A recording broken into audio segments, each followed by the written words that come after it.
saints and the Most High. All praise to Yahweh, Bashem, Yahweh Shai. We the saints of the Most High. All praise to Yahweh, Bashem, Yahweh Shai. All praise to the Most High. See these saints, we don't move like most guys. The light here so I can step with closed eyes and still see the enemy coming from both sides. Come to the saints and get sanctified. You ain't holy if you ain't got a saint to ride.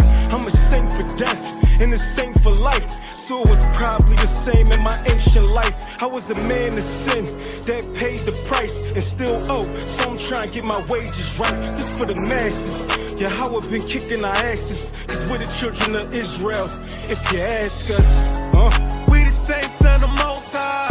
All praise to Yahweh, Bashem, Yahweh Shai. We the saints of the Most High. All praise to Yahweh, Bashem, Yahweh Shai. We the saints and the Most High. All praise to Yahweh, Bashem, Yahweh Shai. We the saints of the Most High. All praise to Yahweh, Bashem, Yahweh Shai. Well, and we them saints that sing a new song. It's our people dying every time we turn the news on. It's our people wearing capes, getting their coon on. For the ones who took it on, never putting you on. See, we dealing with the Stockholm syndrome. Talking to my people when they not gonna listen. They listen to these crackers, they got no wisdom, got no flavor.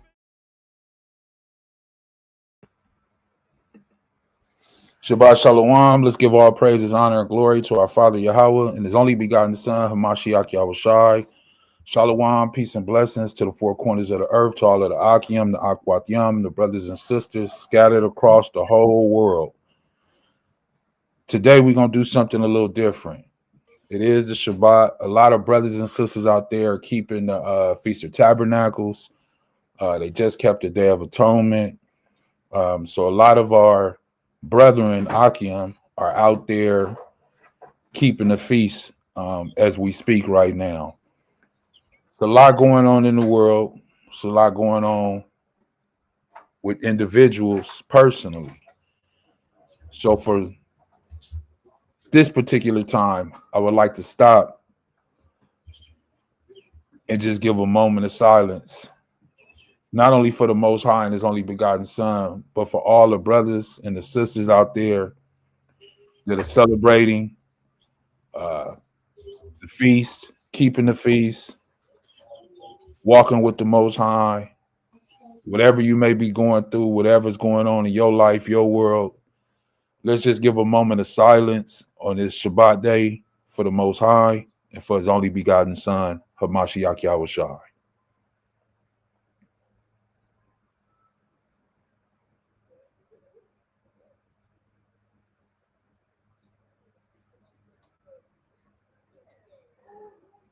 All praises, all praises. The water for that, once again, the water for tuning in. If you have tuned in and will tune in, don't forget to hit that like button, share, subscribe. I have my brother here, Adnawah.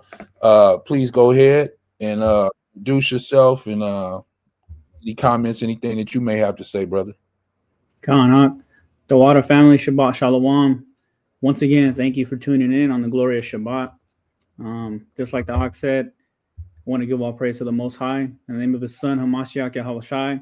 And I pray He's watching over all those men, women, and children that are celebrating His feast days, His Shabbats, to the best of our abilities in captivity, knowing that things are tough, financially, mentally, spiritually, physically, all those elements. Just want to give all praise to the Most High for allowing myself, for you, for Ak, his family, my family, for all those that are still alive, fighting a good fight, allowing us to wake up another day and just to be here. That's something I don't take lightly. And the more times I wake up day in and day out, I'm just appreciative that I'm even here. So again, not to be too long-winded, but we got a good lesson going on. I think it's something that is going to be very beneficial for those that are new to the faith, for those that have been in it for a long time, for a minute. This is something that, you can talk about this particular topic, at any time, really, during the feast, during any other days. So again, I pray you guys have your notes, your pens, pencils, your Bibles, KJV, NLT, whatever it may be. That's all I got. But I pray everyone's doing well, and let's jump into it. Con. This is going to be a very powerful message that resonates for all of us, even though you may not think that you in this. So anyway, you see the title on the screen. It says "Worshiping Idols, Idolatry." The thumbnail has to do with Catholics, but it's not only Catholics. It's Catholics, Protestant, basically every denomination, every person that's really on the planet Earth. In some type of form, fashion, you are in idolatry and you do idol worship. A person might say, well, not me. I don't. Well, we're going to show you. We're going to prove it to you from the things that you watch on TV, from the music that you listen to, from the things that you like and the things that you do within your life, right? It doesn't necessarily have to be a statue, a figurine, something that you're actually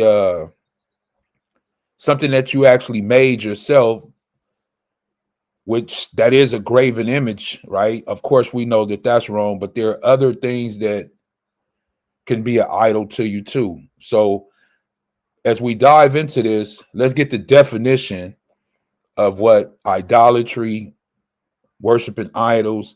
Let's see what, of course, Google AI, that's all we have right now. Let's see what the definition of that is before we move forward. Okay.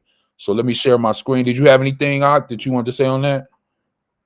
No, sir. I mean, that's like I'll add. Google AI is for most times it's on point. I would say personally it's on point. So I mean, just like the Ox said, it's just at the tip of your fingers. You know what I mean? If you want to find something out, most times than not, you can just type it in the search bar. Khan, go ahead. If you can see it on the screen, as soon as I tapped that, it started tripping again. I hope it don't. Well, let me not speak on it. Go ahead, Ak. It's on the screen right now. As you can see, AI overview. This is what it says about idolatry, right? Idol worship. Go ahead. Before we start, if you guys can drop a 1 in the comment, just let us know how everything is, audio, the video quality, all that good stuff. If it's good and it's good enough for you, just drop a 1. And any times there's any issues with either the audio or the video, I know Octane won't say it, but I'll say it. Please let us know in the comments section before we continue any further. You know what I mean? But definition of idolatry. Idolatry is the worship of a physical idol, image, or created object as a deity, or as you would say, God, or more broadly, the excessive and obsessive devotion to any person, thing, or idea in place of the Most High. It is considered a serious sin in Abrahamic religions like Judaism, Christianity, and Islam, where it represents a devotion or deviation from the worship of the one true Most High. Modern idolatry can also manifest as prioritizing material possessions, greed, or self-centeredness over one's relationship with the Most High. Now, that was a lot, So this is what I mean by when we think of idol worship or idolatry. Yeah, we think of just the statues, the idols, or the images. But it's more than that. It could be a person, it could be a thing, or it could be an idea, right? So you can actually be worshiping a person, which people do. They go out and they buy their jerseys. The kids call their names. They try to idolize them while they out there, whether it's on the basketball court, whether it's on the tennis court, whether it's acting and speaking like the rappers that they want to idolize. Just many different fashions, right, of a person that people worship and idolize. Like these kids with, what's that girl that they almost had to stop the NFL thing, stop her from coming to the NFL games because it was such an interruption. Taylor Swift, I think her name is. It was such an interruption to the game because all the fans and everybody was so focused on her instead of the game. So it was actually taken away from the NFL game. And they was like, we don't know if we actually want her here, right? A thing. It could be something that you idolize. I don't know what it could be. You know, it could be a car, it could be a home, it could be a Money. woman, it could be money, it could be many things. You know, it's crazy what some things people idolize, and you may never know. You know, people have secret things that they idolize within their life that means a lot to them. Could be a blankie, you know, could be a comb. It could be something that was left from somebody that they cared about and they cherish it, they idolize it, they wrap it up, they tuck it somewhere, they pull it out every now and then and rub on it and smell it, and you know, or idea. And it says in place of the Most High, right? Let's just get a few of these biblical contexts, right? Forbidden worship. Let's just get a few of them. Go ahead. Forbidden worship. In Judaism and Christianity, idolatry directly violates the first two of the Ten Commandments, which prohibit having other deities before the Most High and making any physical image for worship. Historical examples.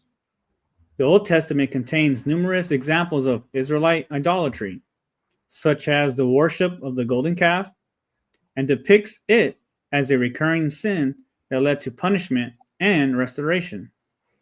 So right here we see just from the first two commandments, it's a forbidden sin, right? And we know, for those that have read the Bible and know what's in the Bible, that this was a big thing, not only with Israel, but with all the other nations of the world, all other people of the world.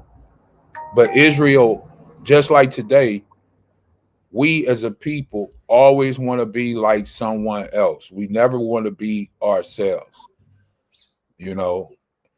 And it's crazy I just said it like that because I think that's in a song somewhere. I've heard that before. Like, you know, you don't ever want to be yourself. You know, we want to dye our hair blonde. We want to get this. We want contacts. We always want what the other nations have.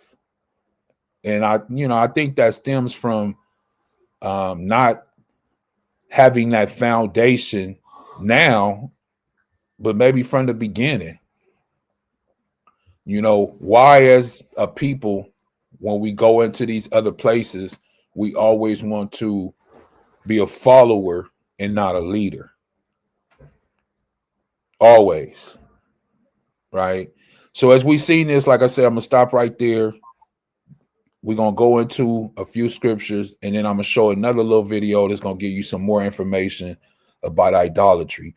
But since it spoke about this, let's go to the book of Exodus, where it speaks about the Ten Commandments that people know of.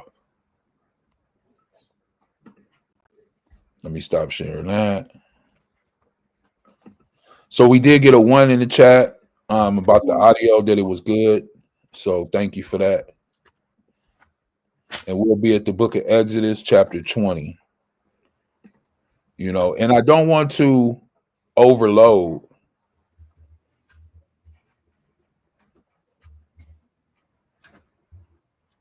I don't want to overload, but I want people to understand that this is a choice. You know, and in this choice, there's ups and there's downs. And with those ups and downs, that's the walk. That's the fight. That's why Peter, Paul, and all of the other ones that we see, or not see, but that we read about, the word that they left us, how they say they fought the good fight.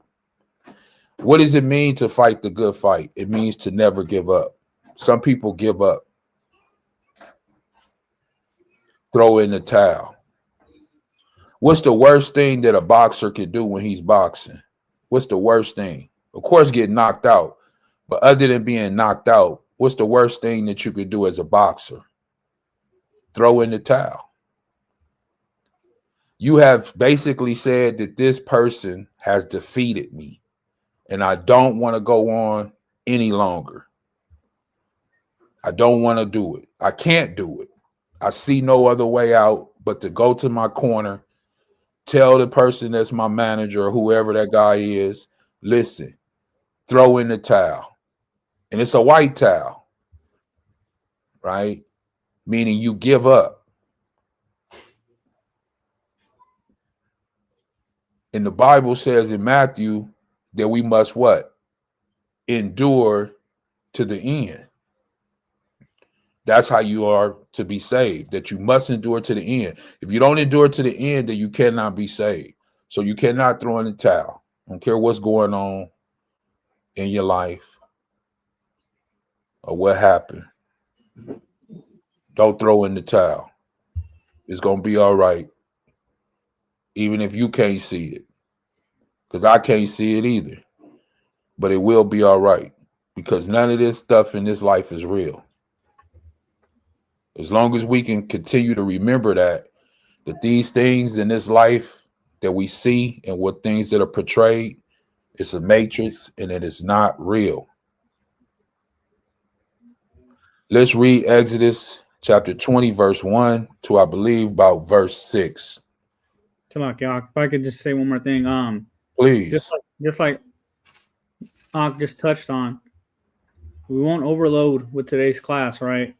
But the one thing that I pray all of you are able to see when you read, for those who have read the Bible many times, maybe just one time or somewhere in between, idolatry is continually talked about in the scriptures because of we committed that act. We continue to do that even until today. So it's only fitting that we bring this out, because this is a continual reminder for ourselves to look in the mirror and understand that, hey, am I worshiping other gods? Am I in the midst of idolatry? So this is a conversation that can be had many other times, and I'm pretty sure we might be able to do this again. But with that being said, I'll get into it.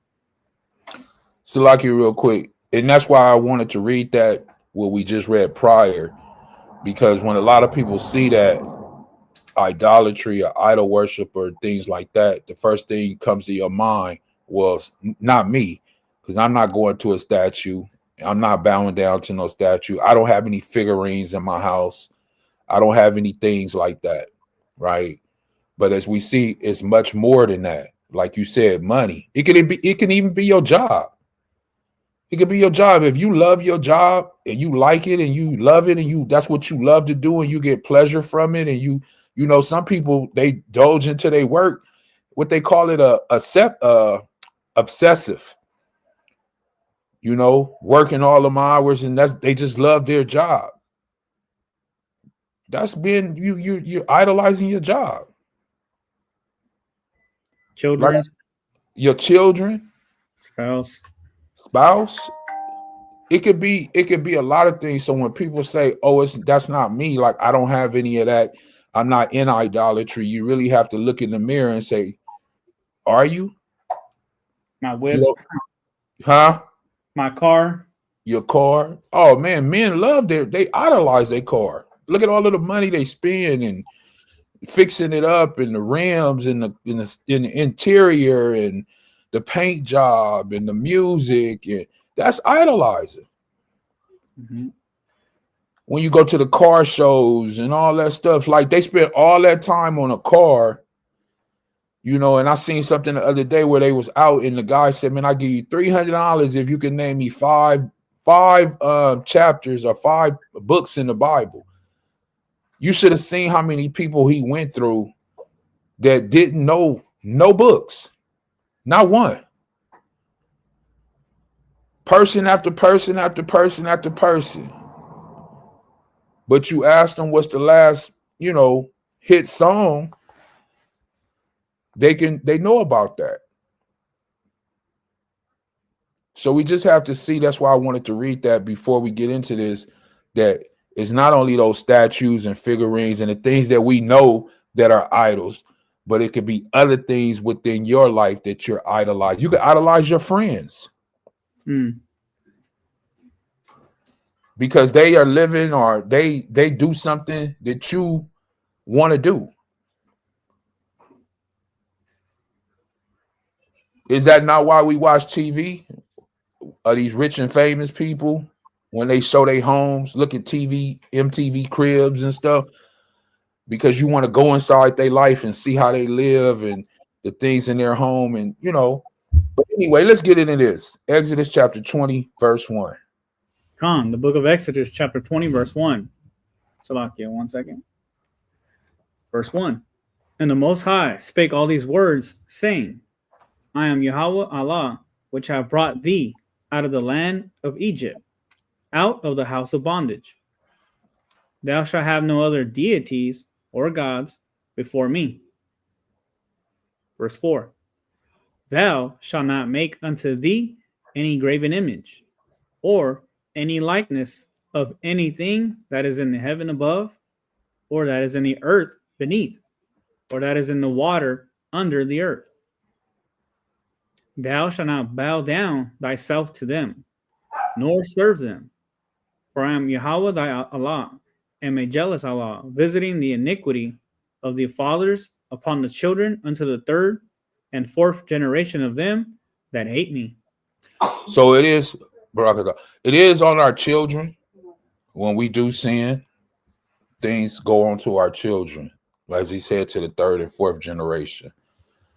So our children may wonder why they are the way they are, why they're going through the things they're going through. Some of that could be from your parents. Barakatah. Not all the time, but it definitely can be. But in verse 4, he clearly makes a distinction that we cannot have any graven images. Then he goes into the likeness of it. Anything in the Shemayim, anything in the earth, anything under the water, right? Go ahead, read verse 6. Verse 6. And showing mercy unto thousands of them that love me and keep my commandments. So that's what he wants. He wants us to keep his commandments and love him. Now, it's not the same type of love that me and you have for one another. It's not the same type of love that you and your wife have for one another, or your spouse or whoever.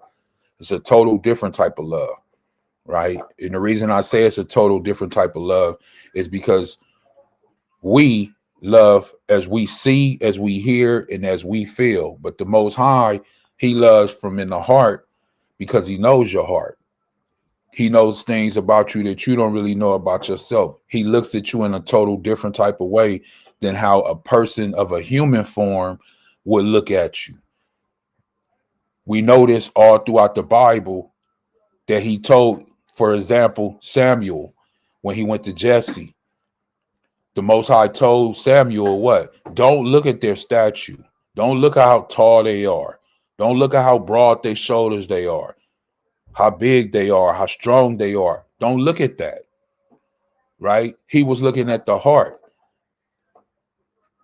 To where Samuel had to say, is this all of your children? Jesse said, well, I got one other son, but he's small, scrawny, a little weakling, basically. 5'2". That's not what he said, but I'm just giving an example. He was nothing like his brothers, right? Nothing like his brothers, because they were of a great stature.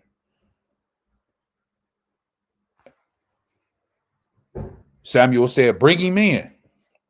As soon as he came in, the Most High said, what? Anoint him. That's who I want. When you read throughout the Bible, it's always the one that's picked that nobody thought would never be picked.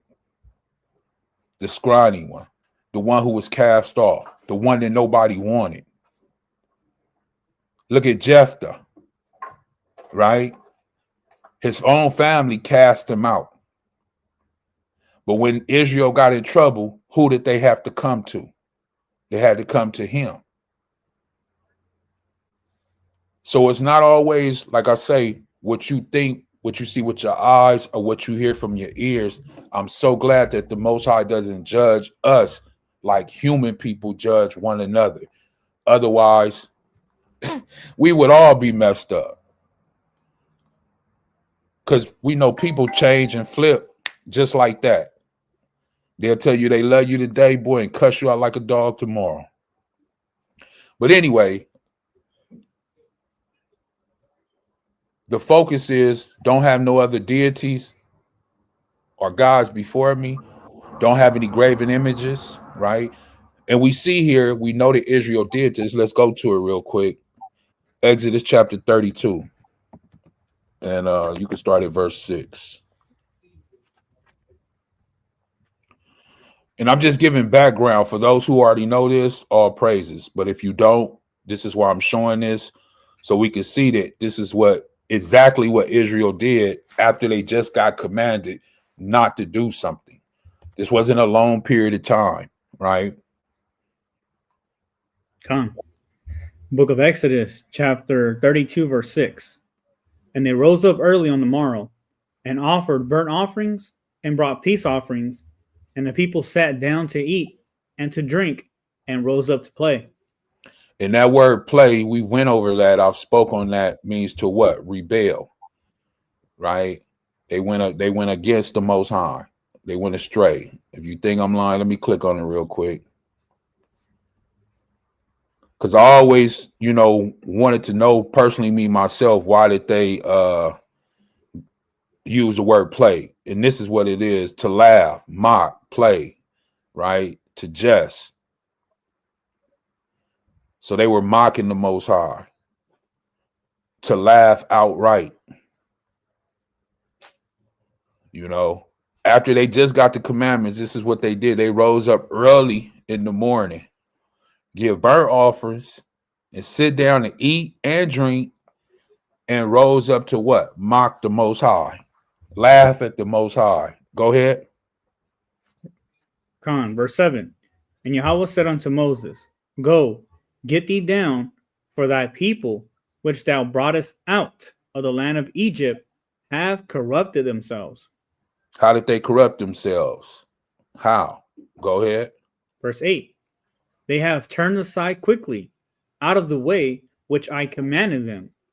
They have made them a molten calf, and have worshipped it, and have sacrificed thereunto, and said, These be thy gods, or deities, O Israel, which have brought thee up out of the land of Egypt. Now imagine this. You just brought all these people out, right? Saved them from slavery out of 400 or something years. They're going to build something and give that honor to what they built instead of to who it really supposed to go to, which is the Most High Yahweh. They're going to give that honor and that glory to a deity that didn't do it. But see, the Most High know us. That's what's wrong with us inside. You want to look at yourself and you want to know what's wrong with me in the inside of me. Why is my brain? Why am I the way I am? It's right here in verse 9. Go ahead. Verse 9. And Yahweh said unto Moses, I have seen this people, and behold, it is a stiff-necked people. It's a stiff-necked people. It's a stiff-necked people. See, people don't understand. Some individuals, I can't say everybody, some individuals don't understand why they are the way they are, right? But the Most High clarifies it and tells us that what? Israel is a very stiff-necked people. They're very what? Hard. They're difficult to get along with. They're stubborn. Cruel. Stubborn. What is stubborn? You tell somebody, hey, this is the best way to do it. You should do it like this. They're going to do it their way. You tell them, hey, that's not the correct way. They still going to do it their way. Don't you realize it? And they still going to do it their way. Stiff-necked, hard-headed.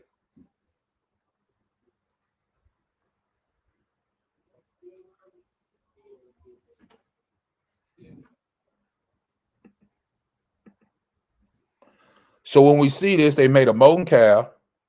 They worshipped it, sacrificed to it. The Most High is angry now, right? Verse 10, he said, let me alone. Right? And we know this story. Why?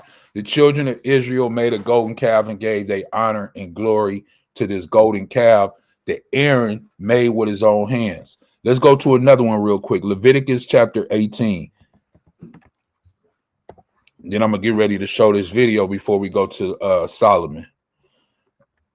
Leviticus chapter 18, start at verse 1. And just to 5. Go ahead. The book of Leviticus, chapter 18, verse 1. And Yahweh spake unto Moses, saying, Speak unto the children of Israel, and say unto them, I am Yahweh your Allah. Mm-hmm. After the doings of the land of Egypt, wherein ye dwell, shall ye not do. And after the doings of the land of Canaan, whither I bring you, shall ye not do. Neither shall you walk in their ordinances. Ye shall do my judgments, and keep mine ordinances, to walk therein. I am Yahweh your Allah. So those are commands.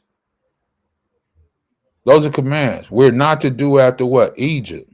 Now, everybody that's an Israelite says Deuteronomy 28:68 that we have been brought back into where? Egypt, on ships. So if we're in Egypt, right, which is bondage, slavery, and we have been brought back here on ships, which every Israelite will agree, right? It says that we can't do the same things that these other people do in the land of Egypt. We have been commanded not to do those things, right? So you cannot be like the other people of this world and partake in all of the things that they partake in. Now, one might say, well, how can I live in this world and not partake? Like I have to be in the world. Well, you be in the world, but don't be part of the world, which is what I mean by being who you are, right? Being who you are. Always be what? The light in that dark place. It even goes into the land of Canaan. And this is just the new land of Egypt and the new land of Canaan over here in America. They brought all of those things that they forefathers knew and were into. They just brought them over here. And I'm going to show you that to prove that to you. But anyway, in verse 4, he says, do my judgments, my ordinance to walk therein them. Did you read 5 and 6? No. 5. Go ahead, read 5. Verse 5. Ye shall therefore keep my statutes and my judgments, which if a man do, he shall live in them. I am Yahweh. Right.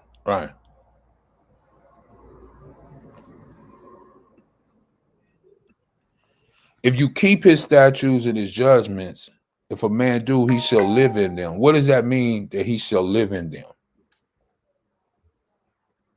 What does that mean? Anybody? Nobody's engaging today? Why do you have to say it like that? I was just asking. Anybody had anything they wanted to say? Let me see. Be able to dwell in them. Say that again. I said to dwell in them. Let's get it. Outline biblical use. Outline of biblical usage. To live, have life, remain alive, sustain life, live prosperously, live forever, be quickened, be alive, be restored to life or health. To live, to have life, to continue in life, remain alive, to sustain life, to live on or upon, to live prosperously, to revive, be quickened from sickness, from discouragement, from sickness, from death. So he's going to heal you from all that. Sickness, discouragement, fakeness, death. Not how you think, though. See, it's not Christianity to where somebody say, oh, you're going to be healed, and you think, oh, now you're not going to be sick no more. You won't be sick in the mind. It's not talking about the body. You won't be discouraged in the mind anymore. It's not saying that you won't go through discouragements in life, but you won't be discouraged in the mind. Meaning that nothing that you go through will get you to sway. You will always stay where you at when it comes to who? The Most High. Whether you up whether you down. Paul speaks about it like this. I know how to be content when I have a lot. I know how to be content when I don't have nothing. Like he said, some days I could eat, some days I couldn't eat. Some days I was cold, some days I was naked. He was discouraged in some of those things, but also he was content. This is what it means to fight a good fight, to endure through the end, through all the trials and tribulations. It's not going to just be a smooth ride. It's going to be trials, tribulations, ups, downs, lows, highs, rug, carpet pulled from up under your feet just when you thought everything was going right. Woo, nope. You think Job knew all those things was about to come upon him? And he was living a good life. And here it is, the Most High is behind the scenes saying, hey, have you tried my servant Job? Job had no idea that he was finna lose all his children. He was finna be sick, boils all over his body, pus leaking out, his wife telling him to curse the Most High. You don't think he was discouraged? But he never did what? He never gave up. He stayed focused on the Most High. No matter what he went through, no matter what his friends told him, no matter what his wife told him, he said, listen, all y'all crazy. I still believe in the Most High. That's what he told him. He never turned on the Most High when everybody else said, man, you had to have sinned. You had to have did this. You had to.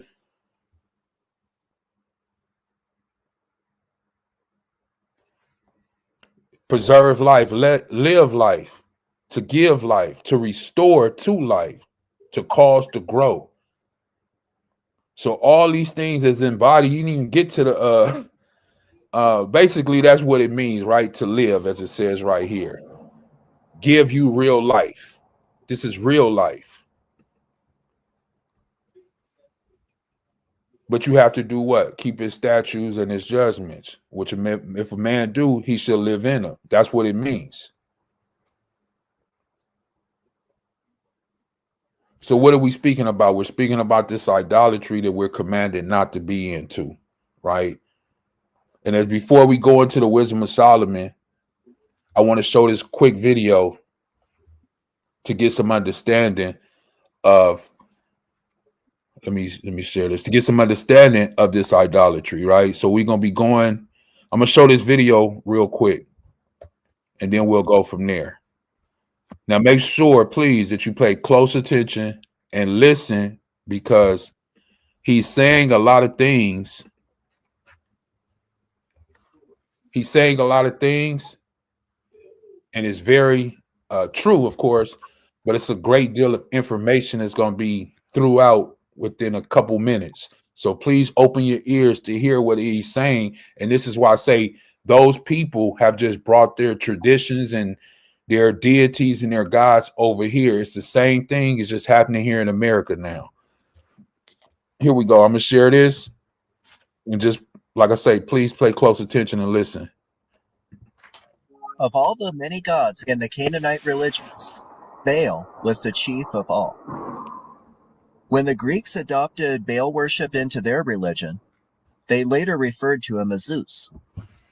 He wasn't just similar to Zeus, he was Zeus.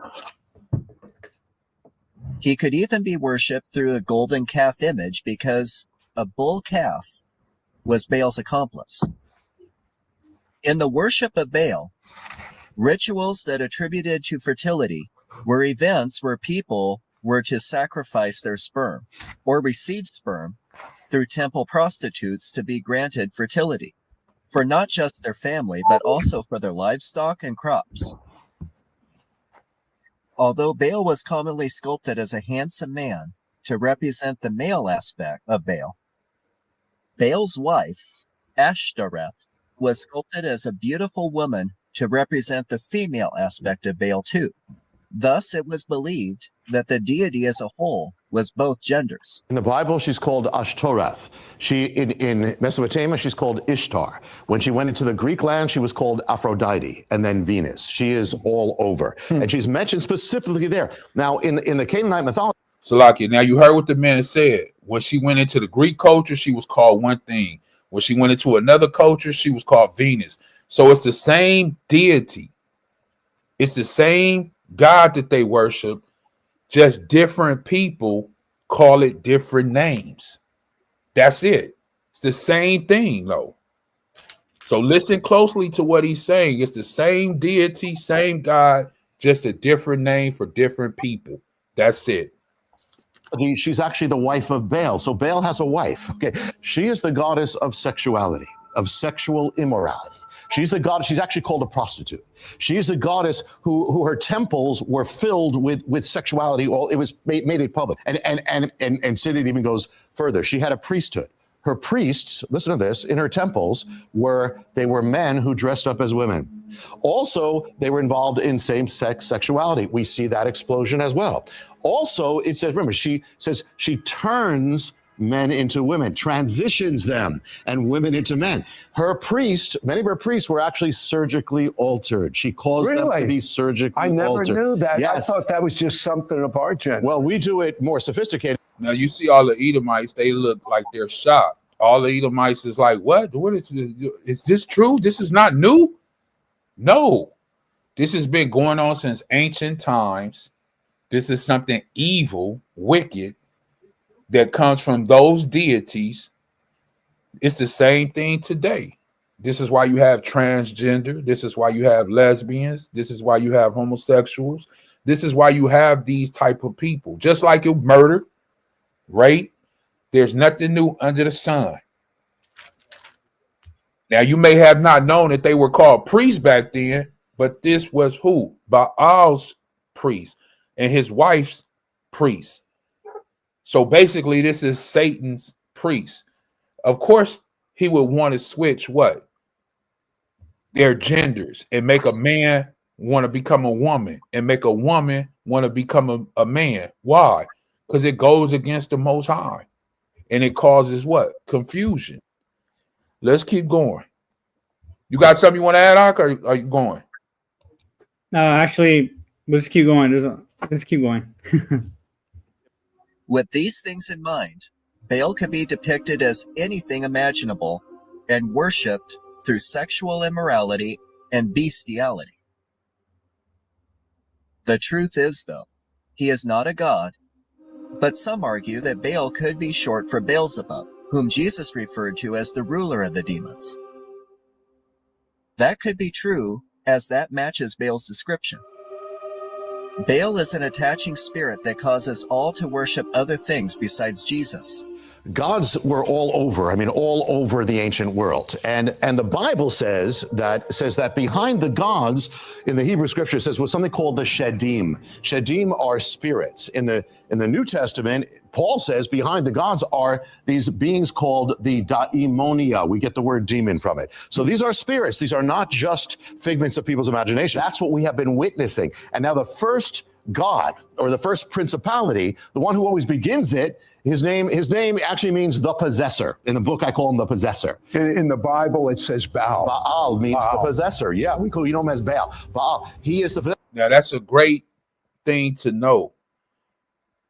That when you hear that, to know what these people were worshiping all those years back, Baal, it means what? The possessor, because he possesses you. He takes over who you are as an individual, especially if you're a man or a woman walking with the Most High. He comes into your life. This is why when you're walking with the Most High and you stumble or you fall, you go what? Astray from the word. Why? Because he has possessed you. He's called the possessor. And we have to find our way back to the Most High. Hopefully. Sometimes you do, sometimes you don't. It's some people that don't find their way. They throw in that white towel, like I said, and say, hey, I give up. It's too much. I'd rather just live in the world. And that's what this possessor, as you see on the screen, that's what he wants you to do. He wants you to give up, right? These are the trials, tribulation, the fight that you have to go through, like Job. But you can't give up. You may be up 1 month or 1 year. The next year you may be down. You might be fighting, going through something, a trial, a tribute. I don't know.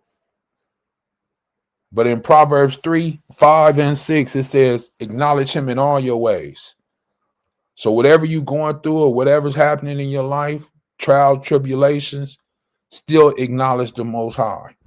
I know the Bible says he don't hear the prayer of sinners. He don't. But you acknowledging him still represents that you still have what? Faith and trust in him, even though you're going through your trial and tribulation. Let me continue on. So the first thing, his job, what he did with ancient Israel, is he caused them to forget their God. And he caused them to start driving God out. The worship of Mother Earth and created things in nature that God has made, that can be an honoration of the Baal spirit. Also, the habit of cutting yourself to relieve anxiety and tension. This was Also, this is for the people that are suicidal. As it says, when you're cutting on yourself, you're hitting yourself, any type of pain that you're trying to inflict on yourself, that's because you are possessed by all. He has possessed you to do these things till you want to hurt yourself internally or externally, right? And I want you to understand this for the people that go through these type of things out there, suicidal thoughts or inflicting pain on yourself or inflicting pain on others, right? It's because this deity, this possessor, has attached itself to you, man or woman, because as it says, he has a wife too, and she's doing wicked things for him. So it's not that you just want to hit yourself or cut yourself. You have to understand this spiritual thing that's against you. See, you may be worshiping Baal or him as a deity or as a god without you even knowing it. Most people never even heard of this, but they sitting there and they cutting themselves and things of this nature. That's worshiping him. That's in the Bible. I'm not lying. That's in it's in the book of Kings. Let me see. 1 Kings, I believe, chapter 18. 1 Kings chapter 18. And they started when they was calling after their deity, the prophets of who were they the prophets of? Ahab. Khan. And Elijah started mocking them, and they was cutting themselves, and blood was gushing out. And he said, "Well, maybe that deity sleep. Maybe he went on a long walk, or like it's the same thing." So they were doing these things back in the Bible to cut themselves for who? Their deities. The blood was running all out. It's the same thing that this man is speaking about here. But who were they worshiping? They wasn't worshiping the Most High. They were worshiping Baal. Right? So just remember that. Once again, 1 Kings chapter 18. I know it's like in the 20. Yeah, huh? Salakia. It's verse 27, but Salakia, I didn't mean Ahab. I was thinking about something else regarding Ahab that I wanted to bring out, but it says the prophets of Baal or Baal or Baal. Hold on, let me get that real quick because that's important before we go back and finish that little part off. It's important that the people see that. So since I spoke on it, I want to show it. 1 Kings chapter 18. You said 27? Con. It's around that area. 20? 28. 28. Con. Go ahead, I'll read 27, 28. Con. 1 Kings chapter 18, verse 27. And it came to pass at noon that Elijah mocked them and said, "Cry aloud, for he is a deity. Mm-hmm. Either he is talking, or he is pursuing, or he is in a journey, or peradventure he sleepeth and must be awake." And they cry aloud and cut themselves. They did what? and cut themselves Mm-hmm. after their manner with knives and lances, till the blood gushed out upon them. So this has been going on thousands of years ago. But they're calling on Satan. They're calling on Baal. Elijah is a man of the Most High. If you read this before, you know what happens. But Elijah is the man of the Most High. And he's mocking who? Satan. And he's telling these people, hey, maybe he went on a journey. Maybe he sleep. So they start cutting themselves with blood gushing out, thinking that this deity was going to show up for them. We know that the deity never showed up for them. And we know through the story, for those who have read it, that Elijah did much more, and the Most High came down and showed his power. We're not going to read this whole thing, but I just wanted to show you for reference purpose. If you want to know more about this story and look into it, please read 1 Kings chapter 18, right? And you can learn all about that. But I just go ahead. So if I can add, just because we're right here and I really don't want to go all the way back because it's fresh in our mind. God. But in that video, as it was bringing out Ashtaroth or Astarte, whatever it said her name was, how she was the spouse of Baal or Baal. Second Chronicles goes into that heavily around King Asa's time, Jehoshaphat. So if I can get Second Chronicles chapter 15, we're going to read verse 1 all the way down just to get the point, and we're going to speed read it. But there's something in that I want to bring out.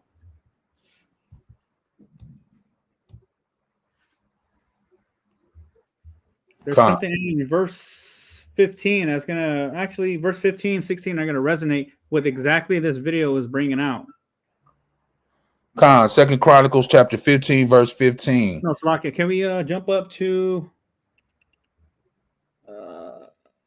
let's start at verse 1, and we'll speed read. Verse 1. Go ahead and pick that up, Dominic. Okay. I'll get it. No, he got it. Go ahead, Dominic. Oh, okay. Second Chronicles chapter 15, verse 1.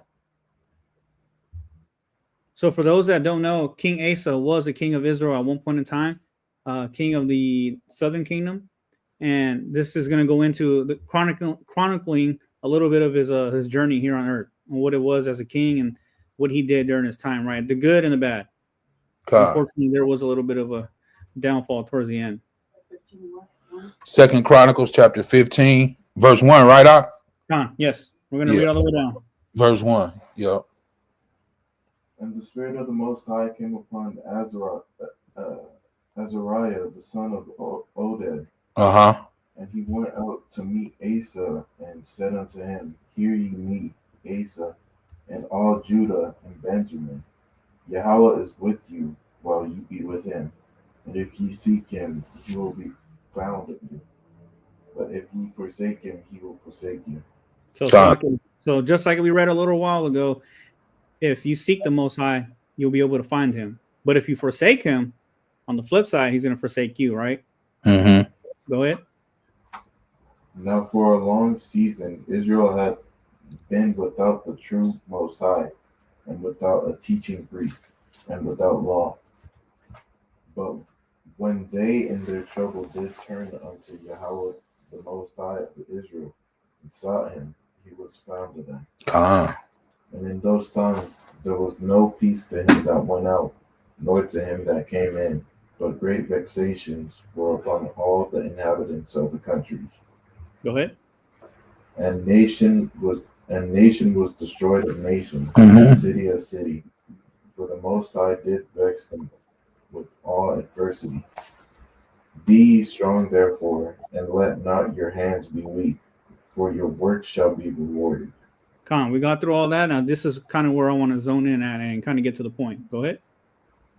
And when Asa heard these words and the prophecy of Oded, the prophet, he took courage and put away the abominable idols. Yep, out of all the land of Judah and Benjamin, and out of the cities which he had taken from Mount Ephraim, and renewed the altar of Yahweh, that was before the porch of Yahweh. Stop right there, Salakia. So, with all that being said, so far we can continue to see, even in the times of the kings, idolatry was heavy. It was taking place. And just like we brought out earlier, this is something that's going to be a consistent error, because that's what it is. It's an error. It's a sin that takes place within the nation of Israel. That's something we cling ourselves to. We like to dive into that for whatever reason, right? And even during the times of the kings, this was taking place. We had abominable idols, even in the land of Judah and Benjamin, right? And in Ephraim. So all the tribes were at one point in time taking place into this, right? Mm-hmm. You got anything you want to add to that, Ak? No, I mean, that's true. It goes all the way back from where we started at in Exodus, right? I mean, all of the 12 tribes was there. Plus, I mean, don't get me wrong, some other ones, you know, mixed multitude. But at that time, all the 12 tribes was right there, even Right. with the whole wilderness. So, and it was a problem with idols then. They all came together, took the earrings, gold off. And hey, even Aaron, which is Moses' brother, he made the calf. So, Right. definitely an issue. Right. No doubt. Unfortunate, but it is an issue. Go ahead, read on. And he gathered all Judah and Benjamin, and the strangers with them out of Ephraim and Manasseh, and out of Simeon, for they fell to him out of Israel in abundance, when they saw that Yahweh his Most High was with him. So they gathered themselves together at Jerusalem in the 3rd month, in the 15th year of the reign of Asa. And they offered unto Yahweh at the same time of the store which they had brought, 700 oxen and 7,000 sheep. And they entered into a covenant to seek Yahweh Elohim of their fathers with all their heart and with all their soul. Mm-hmm. Right there. So now we're seeing, hey, there's a change that's taking place for those that are sincere to the Most High. Listen, we're going to turn ourselves to the Most High and seek after Him. Go ahead. That whosoever would not seek Yahweh Elohim of Israel should be put to death, whether small or great, whether man or woman. So as you got anything to say, Ak? No, go ahead. Okay. So again, you can see how serious a matter this was. For idolatry, it was warranted that you could be put to death for that. And it says whether small or great. So thank the Most High for Hamashiach Yahweh in today's time. I mean, we don't get put to death immediately, but during that time, idolatry was one of the forms of straight to death. Mm-hmm. That was taking place within our people during the kings, right? The ones who we had the priests, the Levites, and all that administrating the law, but we still did. Hey, we would call it today. It results in a death penalty. Definitely. Right? Yeah, definitely. Because if you got caught, or somebody found out, and they went and said it, like I said, 2 or 3 witnesses. That really all it took. Right. And exactly. You would get put to death. So. Right. So go ahead. I just want these next few verses are going to hit home on what this gentleman was bringing out, or these 2 gentlemen were bringing out in the videos in regards to Ashtaroth or Astarte, whatever they want to call her, and her spouse, Baal or Baal. Ashtaroth, I believe is how he was. Yeah. Go ahead. Those people out there in TV land, you know who we talking about, right? Oh yeah. Go ahead. Verse 14. And they swear unto Yahweh with a loud voice, and with shouting, and with trumpets, and with cornets. And all Judah rejoiced at the oath, for they had sworn with all their heart, and sought him with their whole desire. And he was found of them, and Yahweh gave them rest round about. Verse 16, here's the point. Go ahead. Now, Salakia, go ahead. Sorry. And also concerning Maacah, the mother of Asa, the king, he removed her. Salakia, sorry about that. I just want to make sure I touch home. This sister, Maacah or Macha, however you want to pronounce it. And some translations, it says she's the grandmother. And if you look into it, it makes more sense that she's the grandmother. Why it says mother, I understand why they would say, because you can also say that's my mother. But for those that look into it, it says grandmother. But for this context, we'll just say mother of Asa the king. Now, keep in mind, this is This is the household of Asa, the king of Israel, the king of the southern kingdom at this point. So naturally, him being a king, you would think his household is in order, right? Especially knowing that we just read idolatry was a form of the death penalty, right? So if you could read that again in verse 16, I appreciate it. And also concerning Maacah, the mother of Asa the king, he removed her from being queen, because she had made an idol in a grove. And Asa cut down her idol, and stamped it, and burnt it at the brook Kidron. Okay, so if we can click on, can we get the NLT translation for this one? It's missing the point that I want to bring out for verse 16. God, let me bring it right here. If you can read that one, I apologize. Like I said, once you click on it and look up the words, it'll mean the same thing. But I think for the NL translation for verse 16, it'll hit home a lot better. And again, we're just trying to compare and contrast and back up what those guys were talking about in that video in regards to Astaroth, Astarte, Baal, Baal, whatever you want to call them. Verse 16. King Asa even disposed his grandmother, and this is what the Ak was saying about his grandmother, Maacah, from her position as queen mother, because she had made a what? Obscene Ashar pole, Asher pole, Asheroth pole. Well, let me see. Let's click on that. Yeah, that's the what we're going to read on. But let's click on that. Let's see what exactly that Asherah pole is. If it doesn't sound familiar already. Well, well, we know what it is. You know, this is where for those who don't know what the brother's going into, this is where they get that stripper pole and all of this stuff from, where the women dance on it and all this. It goes back to her. Let me see. Which one you want me to click on? You said pole. Go down. Right there. Her. Asherah pole. Strong's H842. Asherah. Well, one of these idols that she had in her grove was a Asherah pole. Mm-hmm. Or in other words, it was an idol. Mm-hmm. So outline of biblical usage. Asherah is a grove for idol worship. A Babylonian Astarte, Canaanite goddess of fortune and happiness. Here's the part that I wanted. The supposed consort of Baal, her images. That word consort, if you were to type that up and look it up in a definition, which I'll do that right now. A consort definition. A consort. No, Salakia. Consort. Oh, consort. My bad. Is a wife, husband, or companion, in particular, the spouse of a reigning monarch. So, just as that gentleman was bringing out in that video, this Ashtaroth or Astarte is the spouse of Baal or Baal. So he mentioned that in that video that they were husband and wife or spouse, right? She was the female version of him, in other words. So as we jump in back to Second Chronicles, the only reason why I brought that out was to show you that even during the times of Chronicles or the Kings, they were going through that exact same situation that they were talking about in that video. Just so you can see what the Ak was talking about, a wife, a husband, companion. So, so you can see it on the screen. That's what he was saying. We'll jump right back to the scripture. And so, like, when I said Ak, I meant Dominic, but that's my fault. Whoever wanted to read it, I appreciate you. Thank you. And I just want to make a comment. When you see these people, especially today, these queens and things of this nature, how they set these things up and how they make statues of these people and things like all this is idolatry.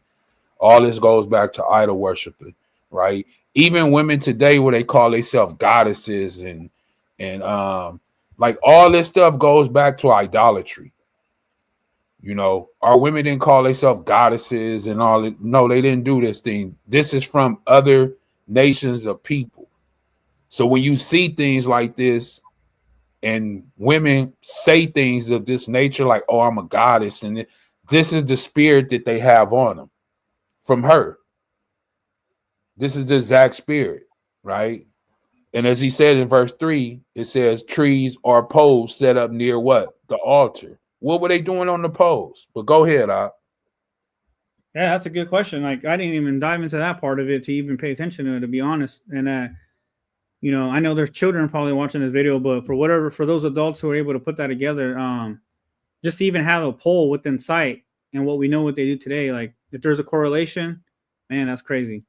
Well, But we have to understand what type of goddess is she that they yeah, was about. She's a what? fertility.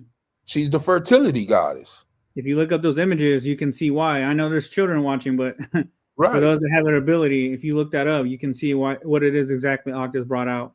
God. Strong's definition: Asherah or Astarte, a Phoenician goddess, also an image of the same grove. God. If we could go back and we'll finish that out. But again, I just brought out these few verses because I was just reading this, and it's crazy that they were talking about the exact same situation that's taking place in the Chronicles. And again, like I said, this is King Asa's mother or grandmother, like it says now in the NLT, being that she was a part of his household. She was in the midst of idolatry, heavy, having these idols in her possessions or in her grove, doing things, knowing her son is a king or her grandson is a king. Like, what's going on? What's going on? We could finish that out and then we read verse 17, and we can bounce back to that video. Okay. You want to finish 17? Go ahead. We could read 16 and 17 again and close it out, and then go back to the video. Oh, okay. Verse 16. Go ahead. King Asa even deposed his grandmother, Bakah, from her position as queen mother because she had made an obscene Asherah pole.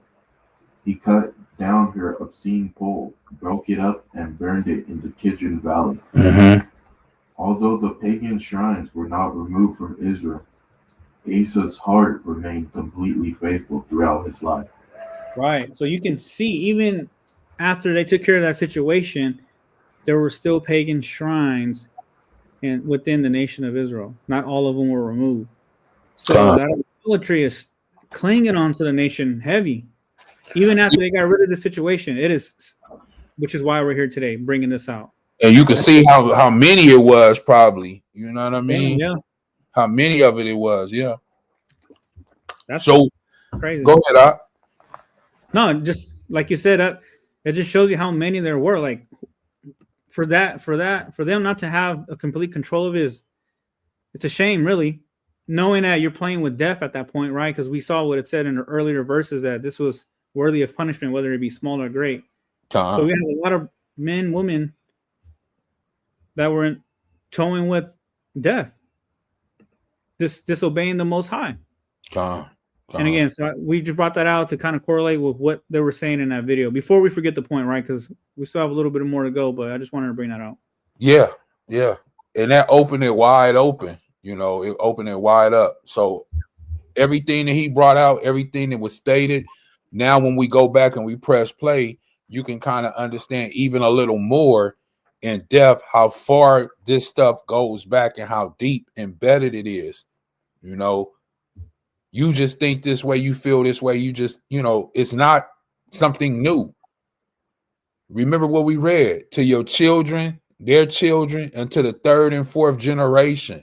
This stuff continues on. So if you lived in idolatry, or our parents lived in idolatry, which they did, because most of our parents come out of Christianity or Catholicism, and they lived in idolatry, that sin, that stuff was passed on to who? Your children. And if your children have children, it's passed on to them. Not unless someone turns, repents, and asks for forgiveness, and maybe the Most High may have mercy upon you. Like he said, he shows mercy, as we read Exodus 20 earlier.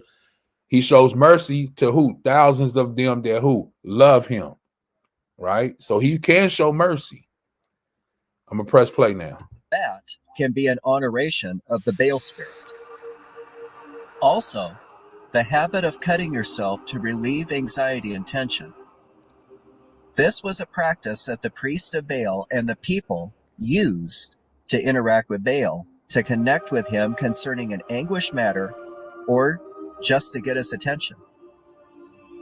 If you intentionally cut yourself for inner release and you hear voices while doing it, you are making a connection with the Baal spirit. Bible, she's called Ashtoreth. She in Mesopotamia, she's called Ishtar. When she went into the Greek land, she was called Aphrodite and then Venus. In her Greek form, she gave birth to a child named Eros. We get the word erotica. So erotica starts flooding America. The word for prostitute, which is what she was, in her Greek incarnation is the word porne. We get the word porn from it. So there's an explosion of pornography all over the culture. So what Baal... Salaki, I just want to ask one question. This woman that he's talking about, Ashtaroth, right? This woman that he's talking about, named many different names, same woman, she's a prostitute. When we read in the book of Revelation, this woman that sits on this, what is she sitting on? Anybody? This woman with this cup in her hand, she's sitting on what?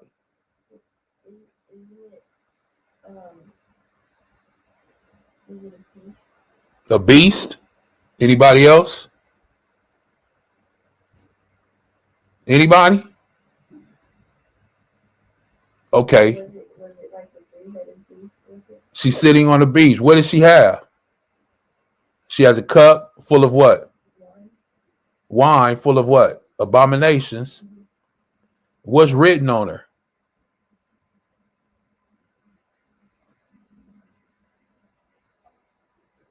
Nobody knows? Pull it up. It's in the book of Revelations.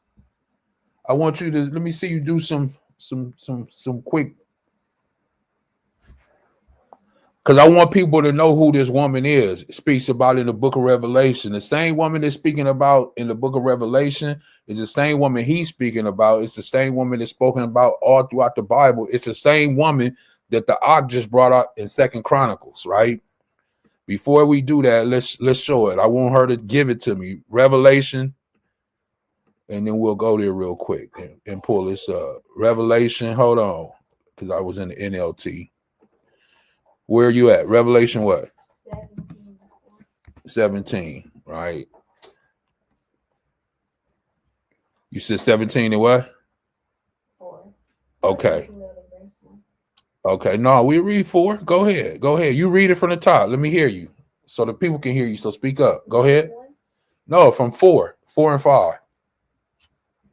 And the woman was arrayed in purple and scarlet color, and decked with gold and precious stones and pearls, having a golden cup in her hand, full of abominations and filthiness of her fornication. So she got a cup filled and it's full of what? Abominations and filthiness of her fornication, right? Go ahead. And upon her forehead was a name written, Mystery, Babylon the Great, the mother of harlots and abominations of the earth. She is the mother of harlots. Harlots are what? Prostitutes. And if she's the mother of it, then that means she's the creation of it. She birthed it. That's why he's saying right now that this woman that he's speaking about, she's what? A prostitute. So that woman that he's speaking about, the woman that I just brought out, is the same woman right here. And it's written upon where? Her forehead. So you can know. She ain't hiding. She letting you know. She's the mother of harlots and all abominations of the earth. So anytime we commit abominations of the earth, here on earth, we're serving her, or we're under her, as we could say, demonic spell, right? Go ahead, read verse 6 just so we can get that, so we can understand. Go ahead. You still there? Yes, read 6. And I saw the woman drunken with the blood of the saints. Now that's powerful. The woman was drunken. She was drinking the what? The blood of the saints. The saints are the one who follow the Most High. In the Hebrew, they would say the Kodoshim, right? The holy ones, the set apart ones, the sanctified ones. Those are the saints. Why is she drinking the blood? Getting these people to fall, getting them to go astray, getting them to go off. Go ahead, finish it off. Salaki, Salaki, hold on. Go ahead. we just read about it too back in Chronicles. What it was just another form of how she was drinking the blood. Right. That's what she's the same woman. Yeah, same woman. She vicious. All they do is when it goes to another nation or another people, they just change the name, as he just said, and calls her Venus, or call her this, or Aphrodite, or every culture that she goes to, they just change her name. Believe it or not, I know this is gonna shock people. She's here in America and she's called what? The Mother Mary. This is why people pray to her. I'm going to show you on the screen. You might say, no, people don't pray to Mary. People don't pray. People don't bow down. Hold on. And we're going to finish that. Let me show you this real quick. Let me show you this since I said it. Hold on. Let me show this. Let me blow this up on the screen. Is that not somebody bowing down right there to Mary? Is that not somebody bowing down? Sure, looks like it. To Mary. And there's plenty of more. You know, let me see. Look at all these statues of Mary they have that they shouldn't even have. First of all, here he is, as you can see it on the screen. I'm trying to get some more. Look, here go the Pope bowing down to Mary.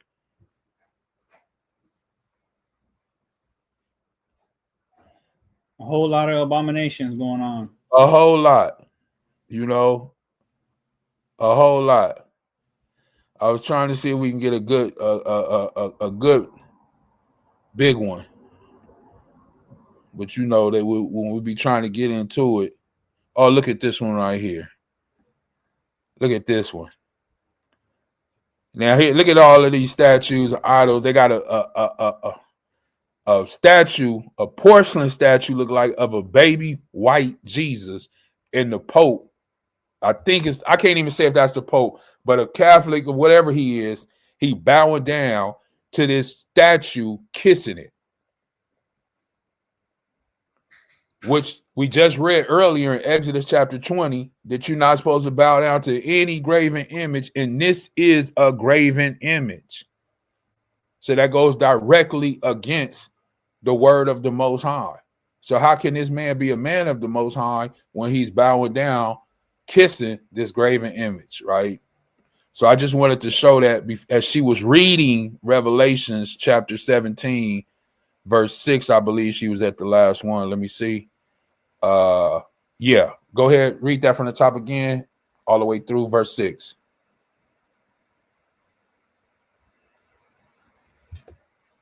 And I saw the woman. You got it? Go ahead. And I saw the woman drunken with the blood of the saints, and with the blood of the martyrs of Yahushua. And when I saw her, I wondered with great admiration. He said, I wondered. Wow. I wondered. She is the mother of what? Prostitutes. She is the mother of harlots. Right? Let's see what the Bible say a harlot is.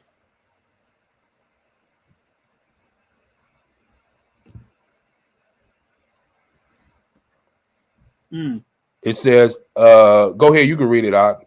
Khan, outline of biblical usage. A woman who sells her body for sexual uses. Is that not a prostitute? I mean, that's what the world calls it today, right? A prostitute. Back then, they called her a harlot. A woman who sells her body. Meaning somebody gives you something. You might say, people will say money. It doesn't always have to be money. Because women sell their body for a cheeseburger, for pizza, milk for their kids, a place to stay, blankets. A woman can sell her body for anything.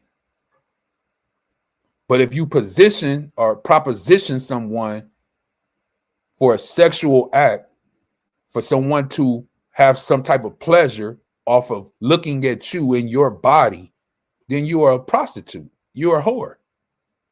You're a harlot. Next one brings that out to the Go full. ahead. A prostitute, a harlot, one who yields herself to defilement for the sake of gain. Right. Any type of gain, a better job, a new position, you know, any type of gain. So just because you didn't take, I don't want you to think just because you didn't take actual money or revenue, but you know, you gave this guy a little bit more attention. You laughed a little bit more at his jokes, even though it wasn't funny. You know, you gave him a little bit more time for gain so you can get that ride home. Or you can get that whatever for any type of gain. You're a prostitute, a whore.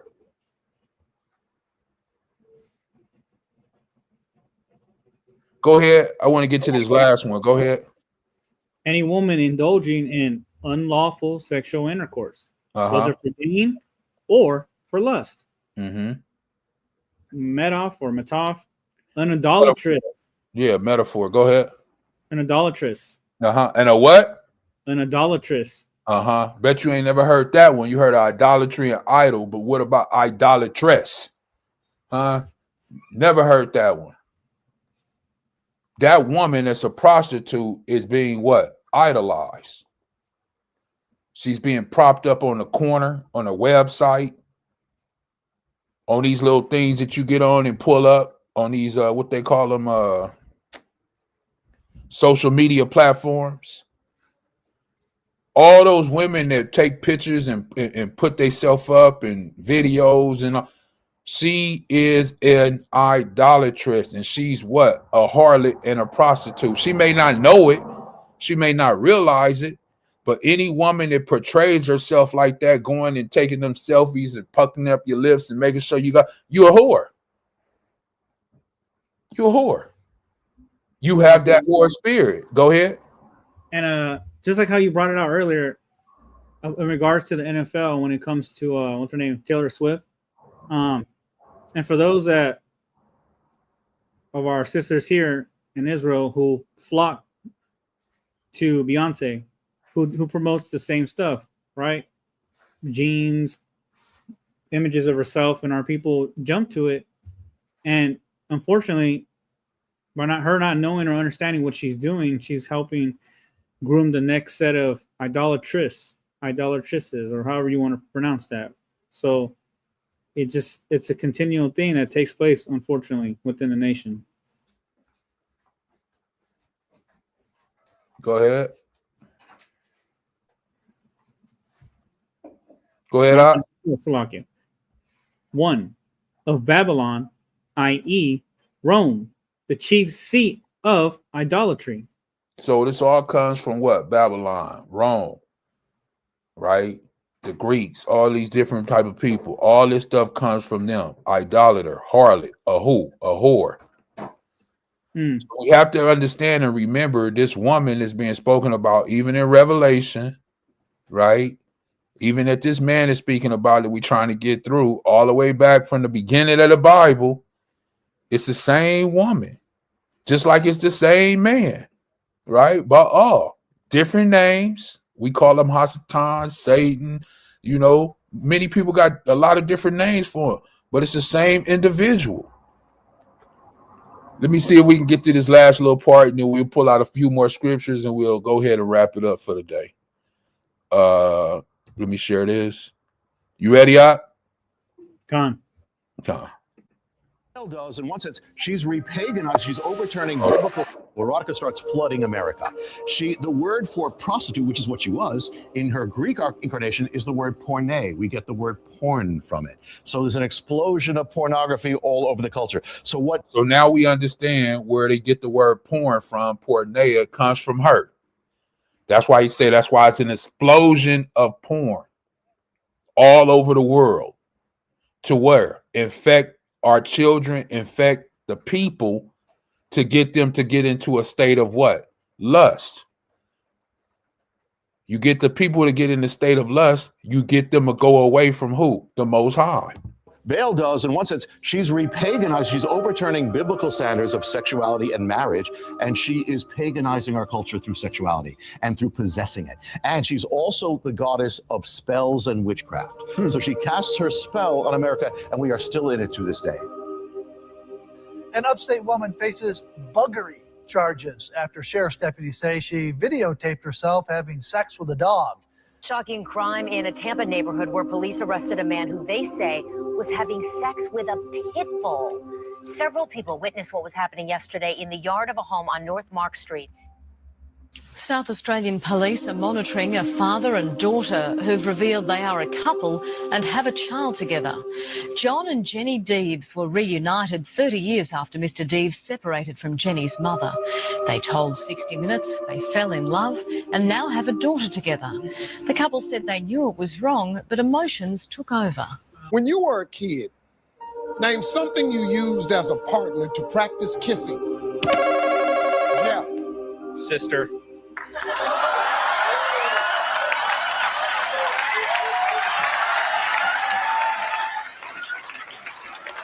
See, the wicked think that's funny. The wicked think that's funny that he's kissing his sister. You hear them all laughing.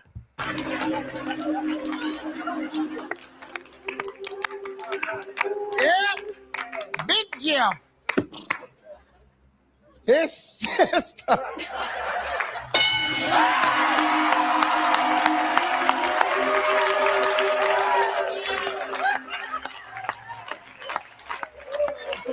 Yeah. Well, you got 7 other people gonna be in the same room in hell with you. This was the wickedness that God was warning Israel about. And these are the same practices that we are guilty of as well in modern society.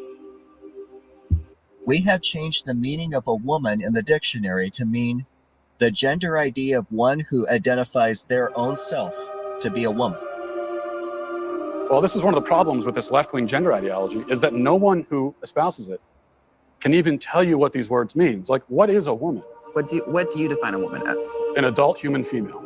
And what does a female mean? Well, that's how do you define a someone with female reproductive organs. Okay. Someone who's, here's the thing, when you're female, it goes right down to your bones, your DNA. You stood up here and said trans women are women. Yes. Tell me what you mean. What is a woman? Womanhood is something that, just as Ethan explained, I cannot define because I am not but myself. You used the word. So what did you mean when you said trans women are women if you don't know what it means? Right. So here's the thing. So I do not define what a woman is because I do not identify as a woman. Womanhood is something that is an umbrella term. It includes people that describes what? People who identify as a woman. Gender is no longer defined by a biological trait from birth. Gender is now based on how one identifies oneself to be. There's approximately 1.2 million people. It just keeps going on and on and on. But as we see here, the world has taken to what they want to make whatever you are. Like he just said, gender is not composed by what you come out the womb as. I don't know how it's not. It's either male or female. And the Most High makes those decisions. But I want to get a few more scriptures. Did you have anything before we move on? Yeah, I don't know if I want to pull it up, but there are men who lead congregations, or one in particular who's on video saying that if he was in the midst of the council or when the creation was in process, he would wish that he can have a word with the Most High or with the council and say, hey, can there be something in the middle between a man and a woman for people who are unsure of themselves?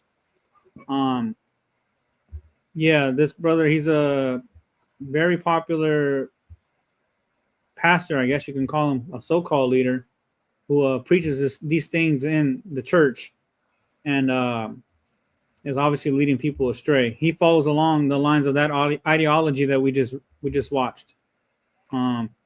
Pastor Todd, I believe his name is. If for those that are able to find him, Pastor Todd says, you can look him up on video, but I just thought I'd leave that there because there are men, leaders who teach that and follow after that ideology. Well, all I can say to that is that men, women, they're going to teach things that they want to teach for their own pleasure, For gain. Mm-hmm. for their own gain, for their own pleasure. There was no one in the middle. There will never be no one in the middle. The Most High made what he wanted to make, which was male and female. The reason you need male and female is he made one to produce, and he made one to give the seed, right? And it's not only actually us that are male and female, even plants are male and female, right? Even the animals are male and female. Why? Because you need to reproduce. That's the whole purpose here on earth. Is when he put us here on earth, he said, do what? Go forth and what? Multiply. If he had put two men on here on earth, they would only live as Adam did for 900 and some 30 years. And then he would have died, and the other one would have died, and that would have been it. It wouldn't have been nobody else, because it would have been two men or two women, and nothing would have happened.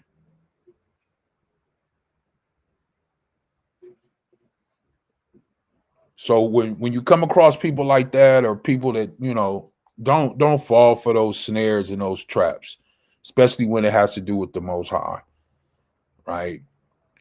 And even when you come into the rebirth, when we read about that, this is why Paul and all of the other writings say you're neither what? Male or female anymore. Why? Because you're in a dead state. So you don't even look at yourself as male or female, or Jew or this or that, or whatever the Bible says. Why? Because you are dead to that. You have been risen with Hamashiach, and now you live as what? A spiritual being while you are here on earth, which is one of the hardest things to do. Well, let me take that phrase back. It's only hard because of our infirmities and our weaknesses. It's truly not hard. But since that we are weak in our flesh, and we give in to those infirmities, those weaknesses, which makes the journey harder. And this is why Hasatan tempts you the way he tempts you. Right? Because as we just said, as we saw, he's the possessor. And he possesses you to what? Go off from the Most High. So, you know, I wouldn't hold a grain of salt with that, you know. But like you say, those type of people have big followings, because people that are going through things like that, they want to feel like they're loved and appreciated, and, you know, the Most High loves them too because they're gay or transgender, or, but that's just not true. You know, that's not true. And for anyone that feels that way, that are going through those things, the Most High did that to you. That's one of those things that you have to overcome. Just like you have people that like to murder, you have people that like to rape, you have people that like to do all different type of things. Everybody has something. There's nobody on this earth that doesn't have anything going on inside of them. Everybody has something. So nobody can sit up on the platform like they're goody two shoes. Nobody, because everybody has something that they're dealing with. Just because you don't say it or nobody knows about it, don't mean that you're not going through it internally in your mind. Everybody has little dirty, as they call them, what? Little dirty secrets. And we know it because the Bible tells us. Right? So don't fall into that trap. You know, the Bible is very clear how he feels about that. And when you start getting into that, we can look into those things to where even in the Bible, Ezra said some of the something similar. You know, I wish I was there. Or you know, you created Adam, why didn't you reframe him? You know, why didn't you do this and why didn't you do that? Job said, a lot of people say things in the Bible, but like he asked them, where was you at? You wasn't there. You know why you wasn't there? Because you hadn't been created yet. You hadn't been created. I hadn't created you yet, so you wasn't there when I was doing what I was doing. I'm the creator, and you are the what? Creature. So stay in your lane. You know, when people say things like that, you really have to listen to it. I wish I was there. So you are asserting yourself over the Most High, like you have more wisdom and are more wise than the Most High, that it needed to be something in the middle. Are you saying that the Most High didn't do it right? Is that what you're saying? Anyway, that's how I feel when people say things like that, that they say that the Most High did something wrong. Gone. And for those people that are homos or lesbos or whatever you are, I don't know, furries or whatever, just have to understand that you go through those things because the Most High put you through those obstacles. So those are things, that's an evil that you have to overcome. But back to this idolatry, let's read this. This is 1611, King James Bible, Wisdom of Solomon, chapter 14. We're going to get into a little of this, and then we're going to get ready to close out. Once again, 1611, King James Bible, Wisdom of Solomon, chapter 14, and we'll be starting at verse 8.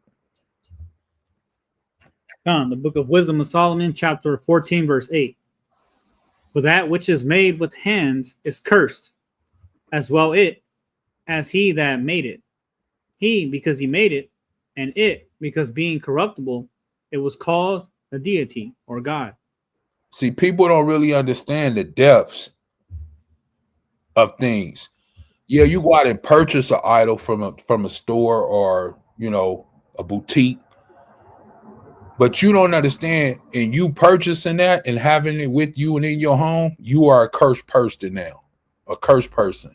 Not only are you cursed, but the individual that actually created it and made it for this purpose, they're cursed. Think about all of the idols that are sold daily. Crosses, statues of baby Jesus, statues of Jesus, statues of Peter.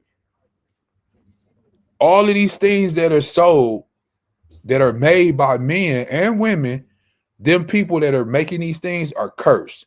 And it's going to go into greater detail and let you know why they are cursed. Go ahead. Verse 9. For the ungodly and his ungodliness are both alike, hateful unto the Most High. See, they don't tell you that. They don't tell you that in church, that those things that you see within those churches are hateful to the Most High. That picture that I just showed you of that man bowing down to that little white baby Jesus, that's hateful to the Most High. But they won't tell you that. Go ahead. Verse 10. For that which is made shall be punished together with him that made it. That's clear.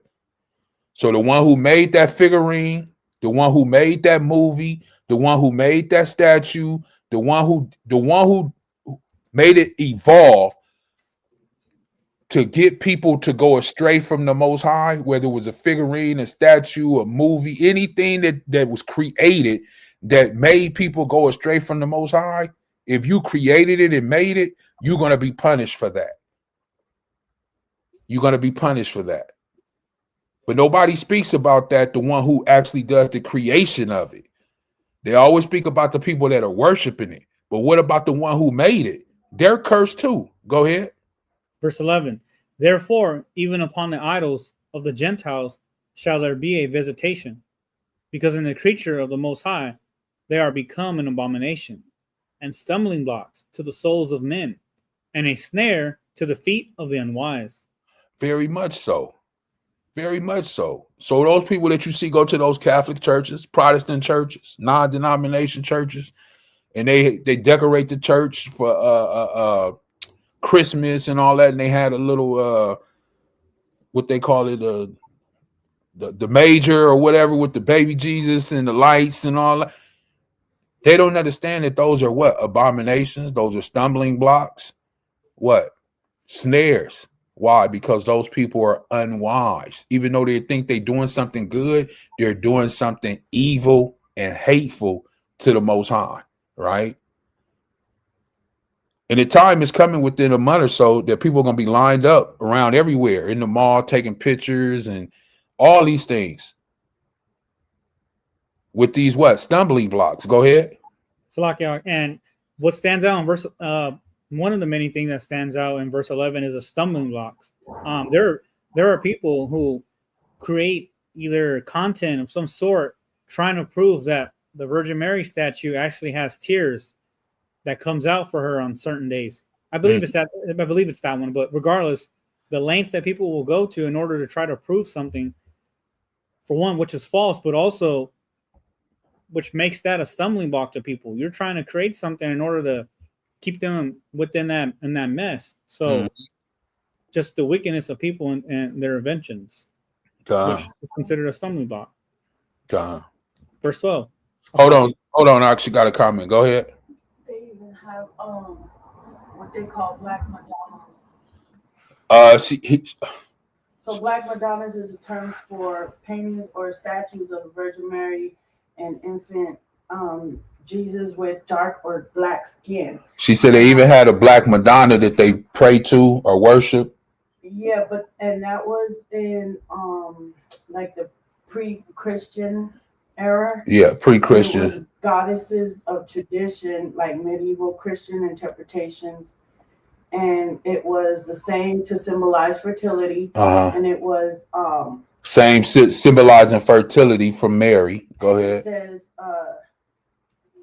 to connect with indigenous peoples or to symbolize fertility, the divine feminine, and deep earth wisdom. Notable examples include Our Lady of Montserrat in Spain, Our Lady of Jasna Gora in Poland, and Our Lady of Hermits in Switzerland. But I know that even like in Puerto Rico, there's a Black Madonna that they do. Yeah, a lot of the countries on the other side, they do the Black Madonna. One, because they know that she was black, but two, this is how they portray it. But still, like, it's not right to have the statue of her, right? So, you know, this is why it says it's a stumbling block to who? The souls of man, right? Believe it or not, men created the statue. You know, no women got together and said, we're going to do this. It was men, right? And this is why it's a stumbling block. Now, the woman, Mary, that we're speaking about is the same woman that has been spoken about this whole time, which is that fertility goddess woman, Ashtaroth, right? Oh, and this one they call Isis also. Isis, yeah. So she just changes names, you know. And she said they call her Isis too. And this might be where you get that. I had did some research on it, on why they call themselves that. That group that goes around, you know, from Islam. It's a reason why they call themselves that, ISIS or something like that. It has to go back and pertain to certain things into that. So, you know, when these people call themselves certain things, it's a reason behind it, you know. Or Diana in the New Testament. Diana, yeah. It says the cult of the Virgin of Montserrat was brought to Puerto Rico by colonists from Catalonia, Spain. From Spain. So she was saying that they brought that Virgin Mary and all that old stuff, the Black Madonna one, that they brought that from Spain to Puerto Rico. You know, just like they did to Mexico. Well, it wasn't called Mexico then, but every other place, you know, they brought, as I said earlier, they brought their culture and their deities that they worship over here. That's why it's not new. It's nothing new. They just changed the name. That's it. Same deity, same person, same spirit, just a different name. That's it. Yeah, this is dedicated to the Virgin Mary, dedicated to the Virgin Mary as a Black Madonna. As a Black Madonna. See, same thing. You know? Go ahead. Somebody may ask, well, how are they bringing that in? What happened afterwards? I mean, just to touch on a little bit, that's why those missions reside here in California, because of the transformation of those that worship or those that participated in Catholicism or Christianity, what they were trying to enforce on the indigenous, right? They weren't trying to enforce them to keep the Most High's law, statutes, and commandments. Rather, bow down to this idol. This is Yahweh Shai. This is Hamashiach. So, I just thought I'd throw it out there for those who may not be aware of the missions or whatever their goal was during that time. Let me just say this before we move on. After Hamashiach, and even a little before Hamashiach Yahushua died, Christ died, there's a division. And the division is that you have the people that was Hamashiach Yahushua people, Christ people, who were Israelites, that he told these things to. And then you have people that are from another nation that are not Israelites or non-Israelites that wanted to kind of implement and do things their way from their traditions also. So not that they agreed to it, but in a point in time, you have a mingling of other people and their traditions, and then you have the Most High's ways and his traditions, but they tried to mingle their things together with the Most High, and you can't mingle your traditions that come from man with things that are spiritual from the Most High, because these things are not from human minds; these are spiritual. And the things on the other side from the other nations of people were created by men, and they're not spiritual, right? This is why when we read right here in verse 12, read that. Come on, verse 12. For the devising of idols was the beginning of spiritual fornication, and the invention of them, the corruption of life. See? So when someone came up with this idea, as it goes into and tell you, when they came up with this idea to create an idol or a statue or figure these things, it says that was the beginning of what? Spiritual fornication.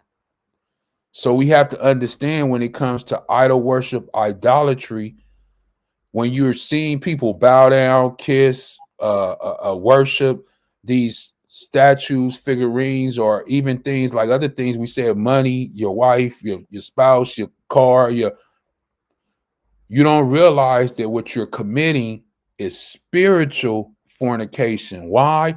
Because the words that he gave us and the instructions that he gave us was spiritual. It was not a fleshly thing. So you're committing spiritual fornication. Why? Because the Most High is a spirit, and the instructions that he gave us was his spirit. Paul speaks about that in the book of Romans. We know that the law is good, for the law is what? Spiritual. And the invention of them, what? The corruption of life. Why? How does it corrupt you? Because you think going down to that church and bowing down to the statue and saying a couple Hail Marys, or you think you're going to rub that shrine or whatever, that you get something better. They said that one thing that they had to redo Peter's feet because they had been kissed so much that it had gnawed off his toes or something like that, or from rubbing it so much. So it corrupts your way of thinking in life. This is why people got those pictures of Jesus in their house, the crosses in their house, crosses around their neck. It's corruption, because you're really not serving the Most High the way he said in Exodus chapter 20, that you shall have no what? Graven images, and you shall not bow down to them. Go ahead, up. Verse 13. Come on, verse 13. For neither were they from the beginning, neither shall they be forever. For by the vainglory of men they entered into the world, and therefore shall they come shortly to an end. So we know without a shadow of a doubt in the Bible that is written, through vainglory of men, this is how this stuff entered into the world.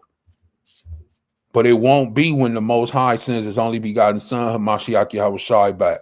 You know why? Because it will be no more vainglory in the world. Go ahead. Verse 15. For a father afflicted with untimely mourning, when he have made an image of his child soon taken away, now honored him as a deity or God, which was then a dead man, and delivered to those that were under his ceremonies and sacrifices. Thus, in the process of time, an ungodly custom grew strong, was kept as a law, and graven images were worshipped by the commandments of kings. So these were men, kings on earth, commanding their whoever they were rulership over, right? Their nation, their kingdom, whoever, to what? Worship graven images. An ungodly custom. That wasn't what the Most High set up, not for his people. But other nations of people did these things, right? And it goes even the more. I didn't want to read all this. Go ahead, Man, verse 15 it has. I don't know if I read that or it's been a long time, but that in itself is Catholicism almost in one verse, because there will be people who pass who they say were real holy on earth, and now they've made them into a god or a deity immediately. And that's heavy, because you can't tell me the Bible isn't real, because that's what takes place exactly in the Catholic Church today. How do I know? I was part of it at one point. Gone. So listen, if you never read Wisdom of Solomon, I'm not gonna read all this because it's a lot of information. But as you can see, we hit on some key points. And if you have not read Wisdom of Solomon chapter 14, I would encourage you to go back and read the whole book, not just chapter 14. Actually, 13 and 14, it speaks about idolatry, but it really goes into great detail about how these people do this stuff. You know, even right here in verse 21, it says, and this was the occasion to deceive who? The world. For man serving other calamity and training. What is that? Tyranny. Did ascribe unto stones and stocks. Then the incommunicable name. Incommunicable. So it goes into a lot of different things, but I just wanted to touch on those topics at that particular time. But like the Ox said in verse 15, it really hits home for him, like he said, because that's Catholicism all the way. I got a couple more that I want to bring out, and then we'll get out of here. I know that I probably want to bring some things out too. Let me go to the classic one, Bel and the Dragon. This is my classic that I always go to, especially when it's dealing with idolatry, because he hit the nail on the head on this.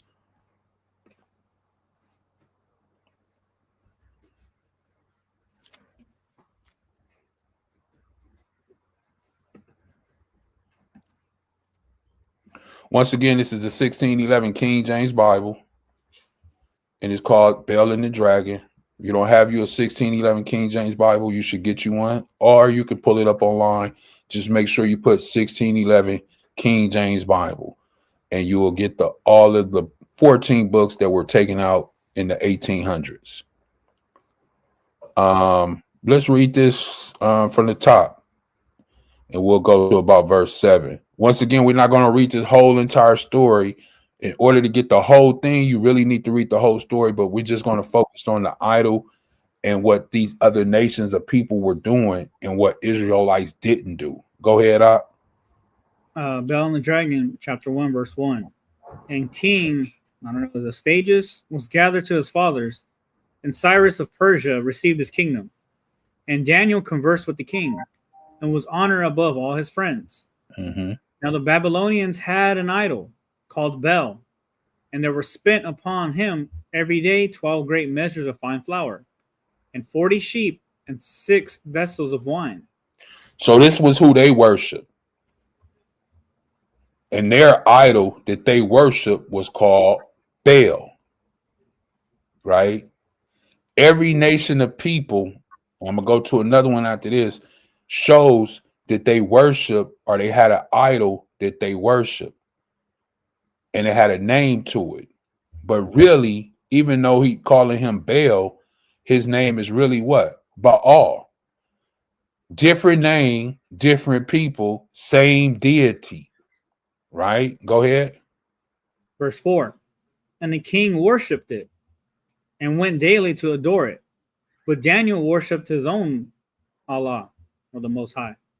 And the king said unto him, Why dost not thou worship Baal? So the king and all the Babylonians worship that deity Baal.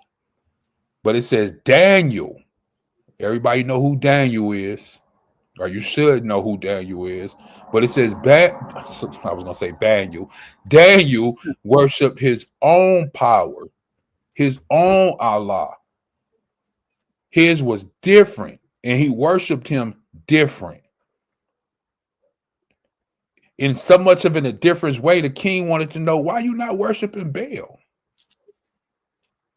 Let's see the conversation that they have. Verse 5. Verse 5. Who answered and said, Because I may not worship idols made with hands, but the living Most High, who have created the heaven and the earth and have sovereignty over all flesh. That's cut and dry. That's very cut and dry. He answered the king. Now, this is the king talking, the king of Babylon. This ain't just some regular dude he talking to. He talking to the king. Life and death is in his hand. Anything that Daniel say in a matter of a moment, it could be off with his head. And the king wants to know, why are you not worshiping my idol that me and all of my people worship? Well, as Peter said, always be ready to give an answer for your faith. That's what he said, 3:15. Here's Daniel. He said, because I may not worship idols made with hands, but the living Most High, who created the Shemayim of heaven and earth and all Salakia, and have sovereignty over all flesh, meaning all power. So basically what he said is, man, that thing you worshiping ain't nothing. And the one that I worship has power over all flesh, over you and me. That's what he basically told him. So he basically denoted, or not denoted, what's the word I'm looking for? Start with a D. Denounce. Denounce.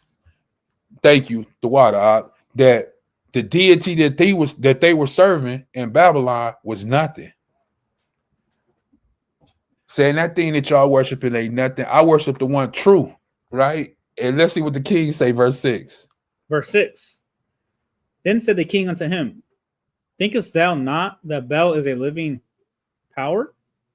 Seest thou not how much he eateth and drinketh every day? Then Daniel smiled and said, O king, be not deceived, for this is but clay within and brass without, and did never eat or drink anything. He never ate or drank anything. Now, I'm going to stop right there. For those that have never read this story, this is a great insight for you to go in and finish this story and see who was really eating and who was really drinking everything that was brought forth to this deity Baal, right? You will see if you continue to read this whole thing and get the insight. But I just wanted to show you that in Babylon, they had an idol named Baal that they worshiped. But Daniel, that Israelite, right? He didn't worship Baal. He worshiped who? The Most High. And when somebody asked him, why don't you worship? Why don't you do this on a Saturday, on the Shabbat? Why don't you? His answer was, I can't do those things. Why? Because I worship the Most High, the living Most High. So I don't celebrate Christmas. I don't celebrate Halloween. I don't celebrate my birthday. Why? Because I worship the living Most High. Well, I do. Here's the kicker. As Christians, I do too. I believe in Christ. I believe in the Father and the Holy Ghost. That's what they're gonna say. That's exactly what they're gonna say. I believe in that too. So you telling me it's wrong for me to do those things? Well, I'm not telling you anything. I'm only referring you back to what the Bible says. Just as Daniel did. that he said he can't worship what? Here it is right here. What verse was it? 5. Yeah. Was it 5? Yeah, he can't worship hands, Salakia. Idols made by hands. Yeah, he can't worship idols made by hands. So anything that was created, like we just read earlier in Wisdom of Solomon, those people that created are what? Cursed. I don't even know if they know it. Here it is, the king of Babylon is worshiping an idol made with hands. That means he's what? Cursed. I don't even think he knew it. So this is what I'm saying. We can see these things all throughout the Bible from the very beginning all the way to the very end. We already went to Revelation 17 that my daughter brought out. Thank you for that, right? About the whore.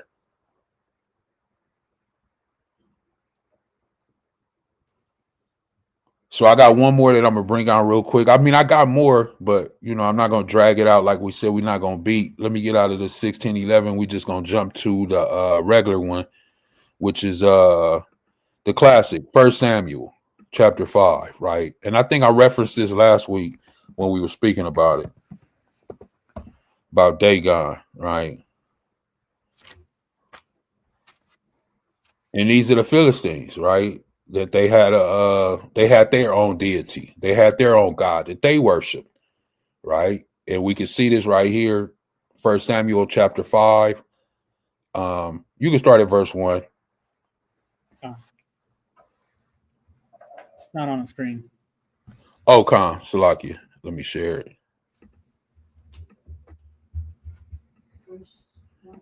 1 Samuel chapter 5. He gonna read from verse 1. 1 Samuel chapter 5, verse 1. And the Philistines took the ark of the Most High and brought it from Ebenezer unto Ashdod. When the Philistines took the ark of the Most High, they brought it into the house of Dagon, and set it by Dagon. So they took the ark of the covenant, the Most High, right? And they took it into these places of these heathens where they worship their deity, their God. Let's see what happened. Verse 3. Verse 3. And when they of Ashdod arose early on the morrow, behold, Dagon was fallen upon his face to the earth before the ark of Yahweh. And they took Dagon and set him in his place again. So they walked in, it was on the floor, and it had fallen in front of the ark, like it was what? Bowing down in front of the ark. It was on the ground. So they took it, got it, and put it back where it was supposed to go. Verse 4. Verse 4. And when they arose early on the morrow, behold, Dagon was fallen upon his face to the ground before the ark of Yahweh. And the head of Dagon and both the palms of his hands were cut off upon the threshold. Only the stump of Dagon was left to him. So the first time the Most High just knocked it over, right? The second time the Most High cut off what? The head and the hands. Or the palms. Did it say hands? Yeah, it's hands. Right? It was only the stump left. Let's see what the people say. Go ahead. Verse 5.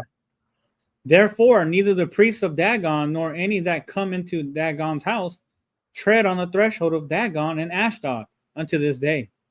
Now, notice what it says right here. The priest of who? Dagon. So that deity, and even back where we just left from, Baal and the dragon, you will find out that the deity Baal, he had priests. We see right here, Dagon had priests. And the one we went to earlier in 1 Kings chapter 18, those men that were cutting themselves with the blood gushing out, they were what? Priests. So Hasatan, Satan got priests everywhere. He got priests everywhere.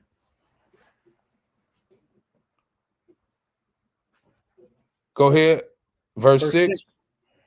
But the hand of Yahweh was heavy upon them of Ashdod, and he destroyed them and smote them with emerods, even Ashdod and the coast thereof.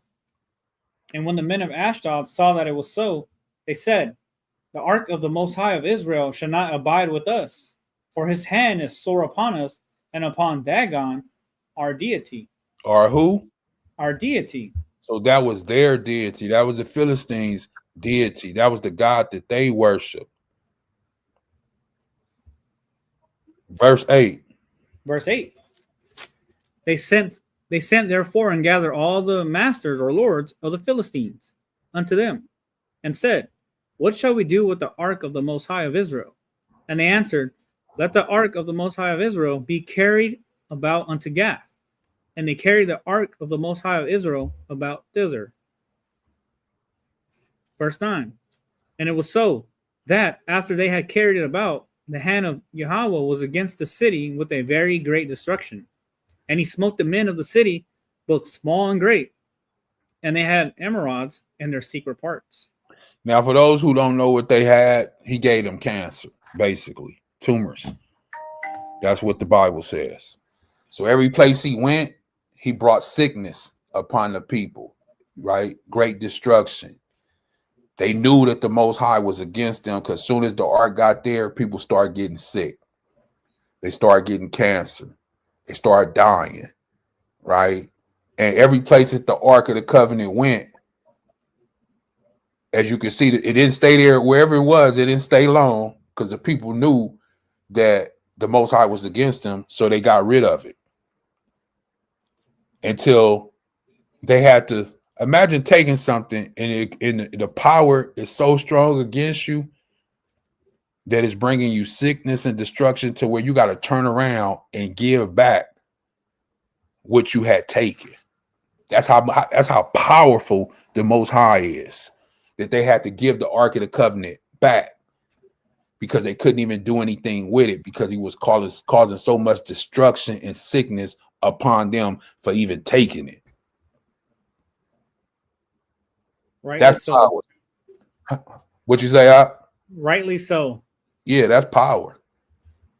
That's power. And it said both small and great didn't mean it don't matter who it is. And then it says in their secret parts. So it was messing with their reproduction. Mm. You know. But like I said, it's a lot of other places we can go to in the Bible. Ezekiel, it's so much idolatry and so much idol worship all throughout the Bible. You know, but we just wanted to touch on some key components, key things. Let me get a reference right quick in the New Testament. 1 Corinthians chapter 10 to the classic.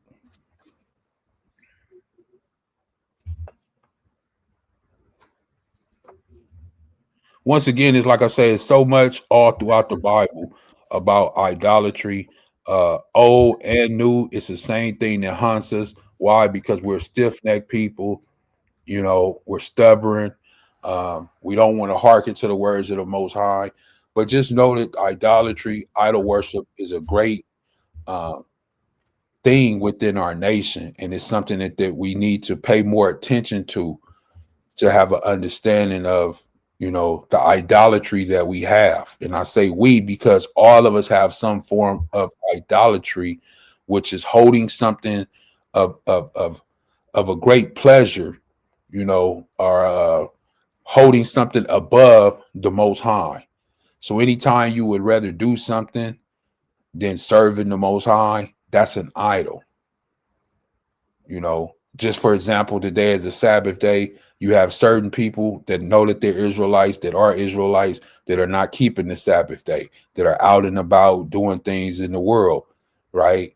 That's an idol that you're worshiping the world more than the Most High, right? Before we go to that, let me get this. 1 John. You know, my mind get to going, man. So my apologies, you know. 1 John chapter 2, verse 15, real quick. You want me to read it or you got it, Doc? I got it. Con.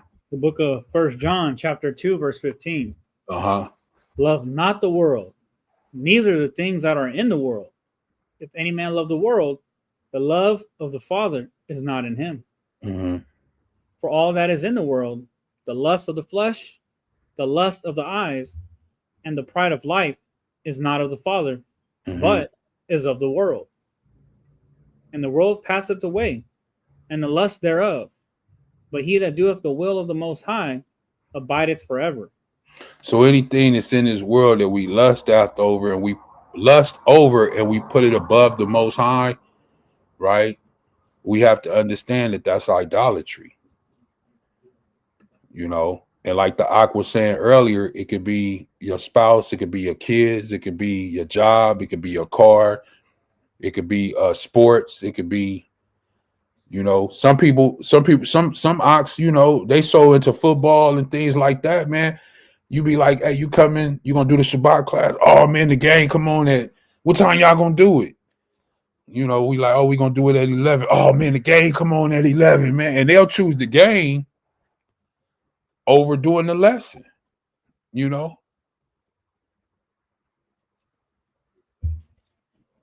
And that's idolatry, you know. So you just have to think about it, look at it. It's many things that in our life that may consist of what idolatry or idolizing, which means to put something over the Most High.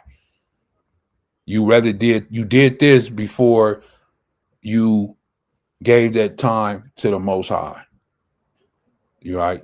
1 Corinthians 10:1. The book of 1 Corinthians, chapter 10, verse 1. Moreover, brethren, I would not that you should be ignorant, how that all our fathers were under the cloud, and all passed through the sea, and were all baptized unto Moses in the cloud and in the sea, and did all eat the same spiritual meat. Verse 4. And did all drink the same spiritual drink, for they drank of that spiritual rock that followed them, and that rock was Hamashiach, or Christ. But with many of them, the Most High was not pleased, for they were overthrown in the wilderness. That's what we talked about earlier. The ones that were overthrown in the wilderness because of what? Their idol worship, right? As they came out of Egypt and all throughout the course, while before they got taken down or died, that was what they were into, you know. We spoke about I think a week or two ago about the Ak that stole the gold bar, stole the clothing, and some other things that, you know, from the nation of people and buried it in his tent under the ground. You know, and then when Israel went to war the next day, they lost. You know, Joshua was upset and like, well, what's going on? You know, were we not supposed to go up? And the Most High had to let them know, you know, it's somebody amongst you that have done wrong. You know, why? Because he idolized those things from the other nations, gold and silver and their clothing, you know, beautiful apparel. And people idolize clothing these days. You know, a kid told me, man, I just come up here to show my drip off. And I said, well, what the hell is drip? Oh, that's my clothes, man. That's the only reason I come up here. So the whole purpose of your day is to get dressed so you can come show people the clothes you got on so people can idolize you or say like, oh, man. And you can take that self-confidence that you get from them people, which is pride, which we're not supposed to have, you know, and it just all goes back to sin, because you turn it into what? Self-confidence, pride, and it's, you know, being idolized by other people that may not be able to afford the things that you are able to afford and wear, you know. And the kids call it today drip.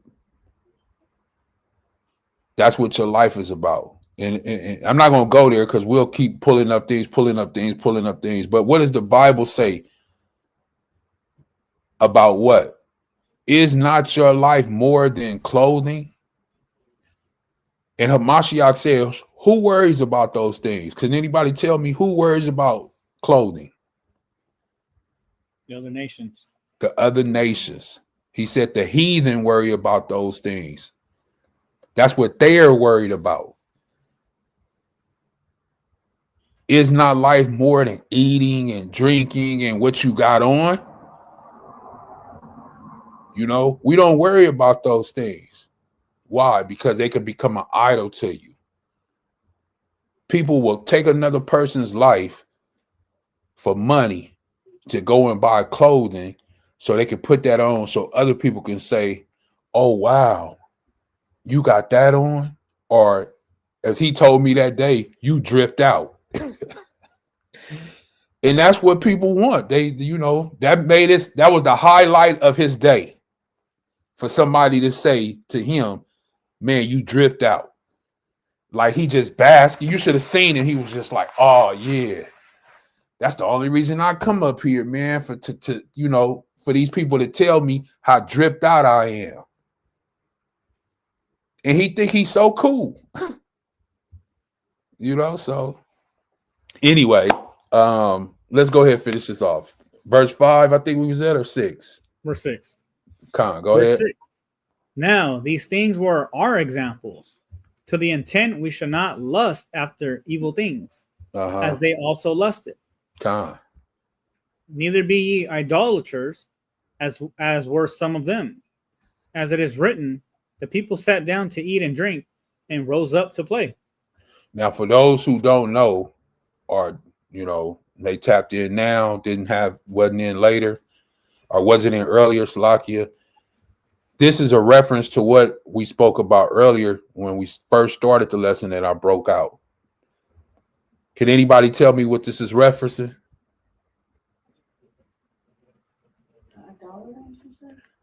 It's talking about idolatry, but I'm saying when I first started the lesson, I brought out a verse when I first started the lesson. And as we end in this lesson, in the New Testament, Paul is referencing that very verse that I brought out in the beginning of the lesson. He said, neither be ye idolaters, as were some of them.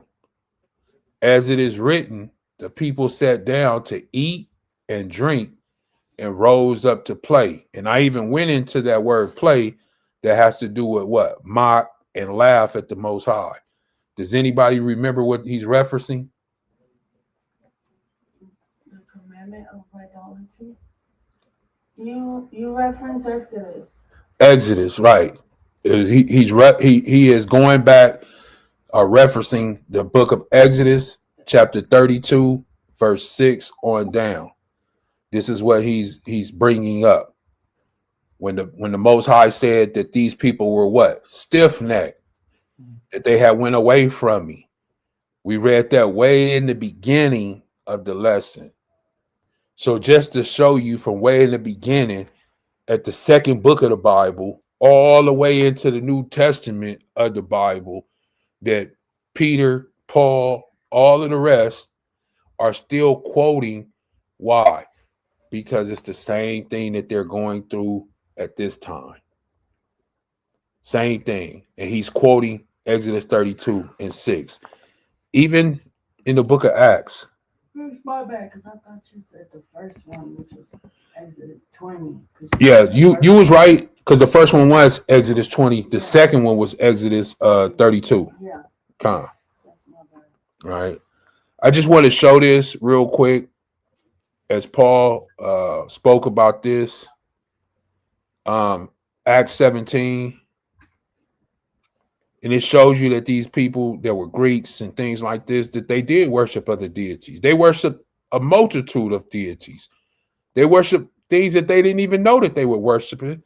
As it's going to speak right here, Paul says to the unknown God, right?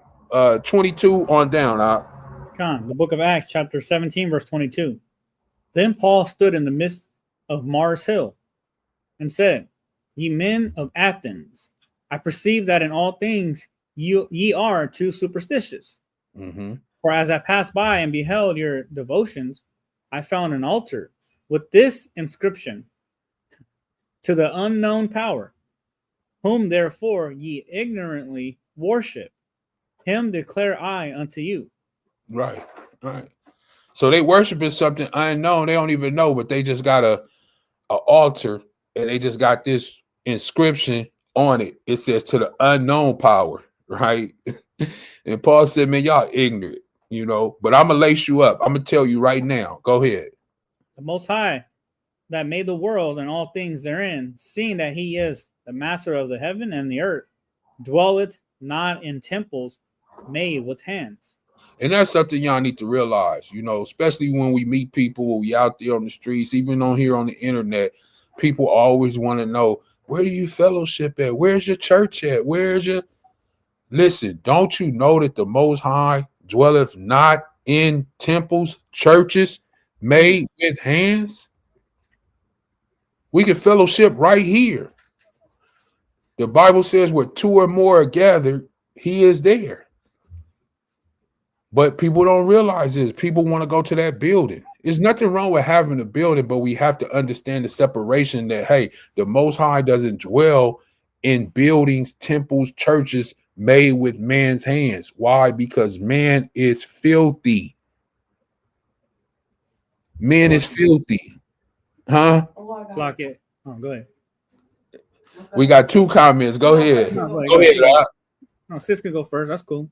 He said, go ahead. Go ahead. You got it.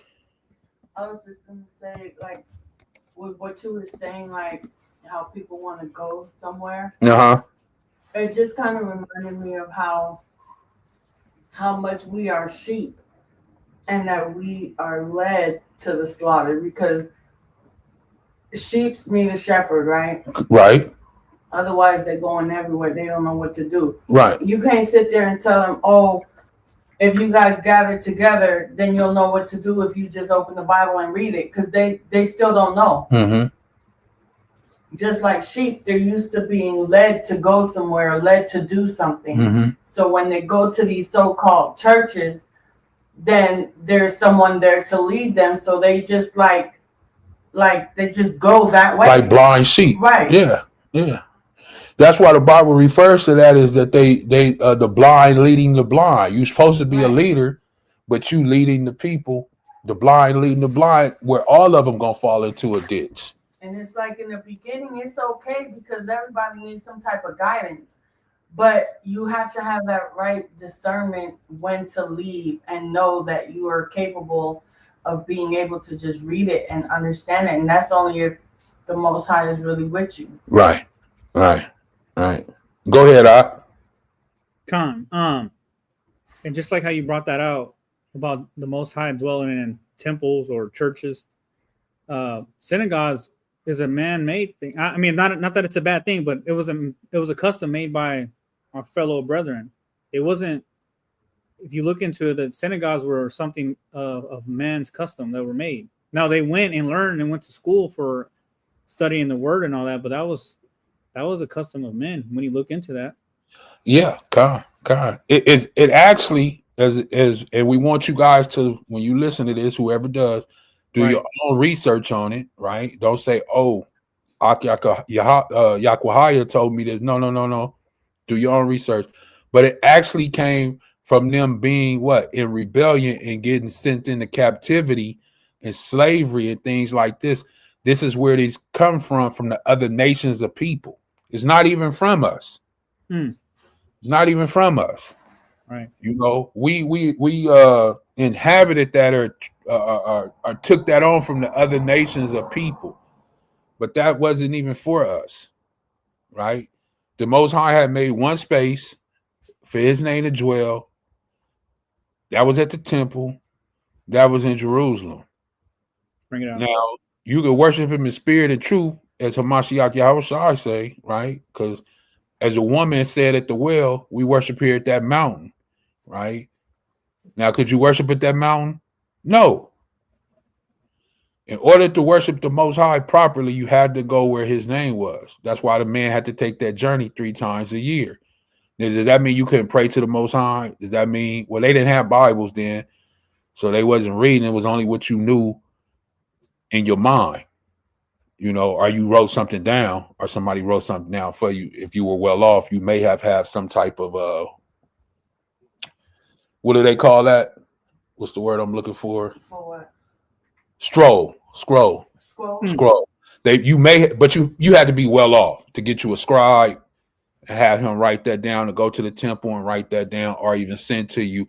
You had to be somebody of importance to have that within your home or something like that, right? But you have to think about this. Right. You know, you have to think about this. And to what you were saying, was you gonna say something else? I was just thinking about how you were saying the scrolls and stuff. I don't know why this popped in my head, but like back in the days, like people didn't go to school. No, they didn't go to school. They didn't go to school at all. This is why they clown Peter. It was just about, you know, like knowing of the Most High and pertaining to what you were, whether you were male or female. There were just different roles that you took place. That just you got taught your role that you were going to live, or how you was going. Yeah, that was handed down. That how you was going to live your life. Your role was taught then. All these institutions didn't come about until later on. But right. Yeah, you're 100% correct. I think that's why it's like more closer to westernized way. Like when you're living in the United States, that's why people are like that, because you're instituted from birth. Like out there in those other. Like, you know, the other, what land is that back there? You know, like what, Israel and all that. Yeah. Over on that side, like you weren't really born to go to school. You were born to just follow on in the footsteps of what was in your home. Right. Right. So it's just different, and that's why they bump heads, and that's why people flock over to so-called America. Because they want to do what they want to do. Right. Well, we just said earlier when we read, what she read, Revelation 17 in America.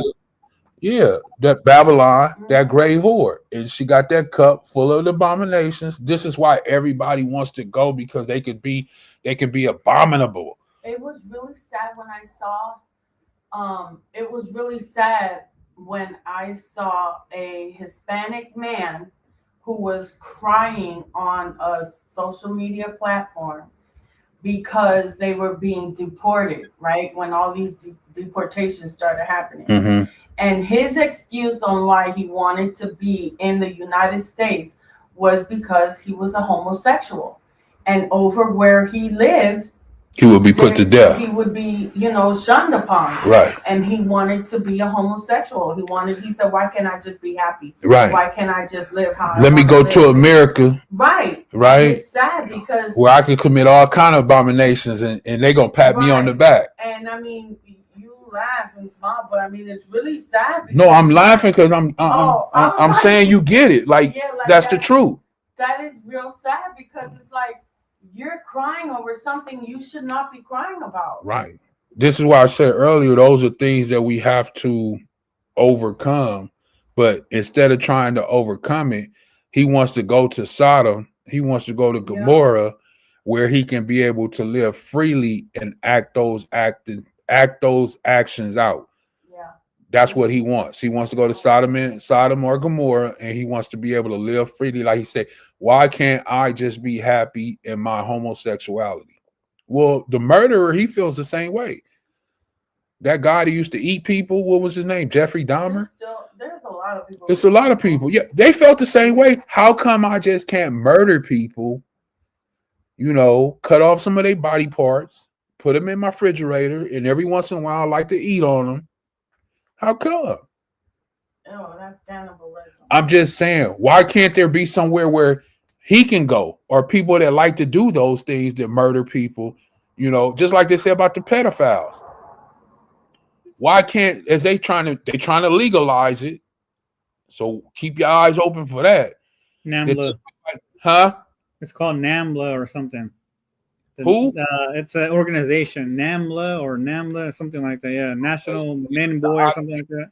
I know more about it than I do. That he's saying that they trying to get this stuff passed through law where it's okay for, you know, a 65-year-old man to be with a 10-year-old girl, you know, and there's nothing wrong with that, right? Now they trying to get this swept. Now it may pass here in America, you know, it's Babylon, so we don't know, but it's a lot going on. But Diddy could get 4 years for everything. Yeah, Diddy got 4 years. He been in jail for almost 2 already. He'll be home in about 6 to 8 months, right?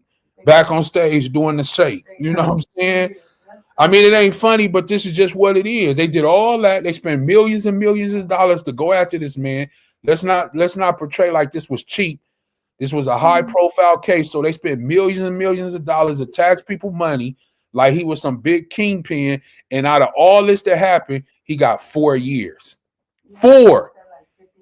And he already did like 2 years already, so he halfway out.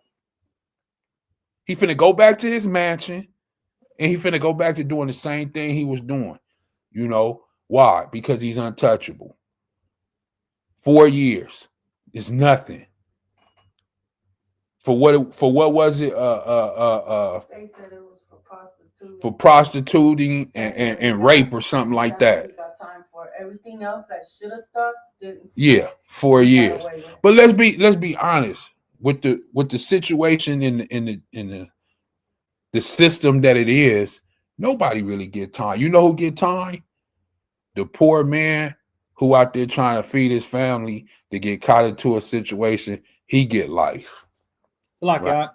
Go ahead, man. You said something that because if I remember correctly, all this information came out yesterday in regards to Diddy or Puffy, whatever you want to call him, and you can call him Diddy, Puffy, Sean, yeah. You know?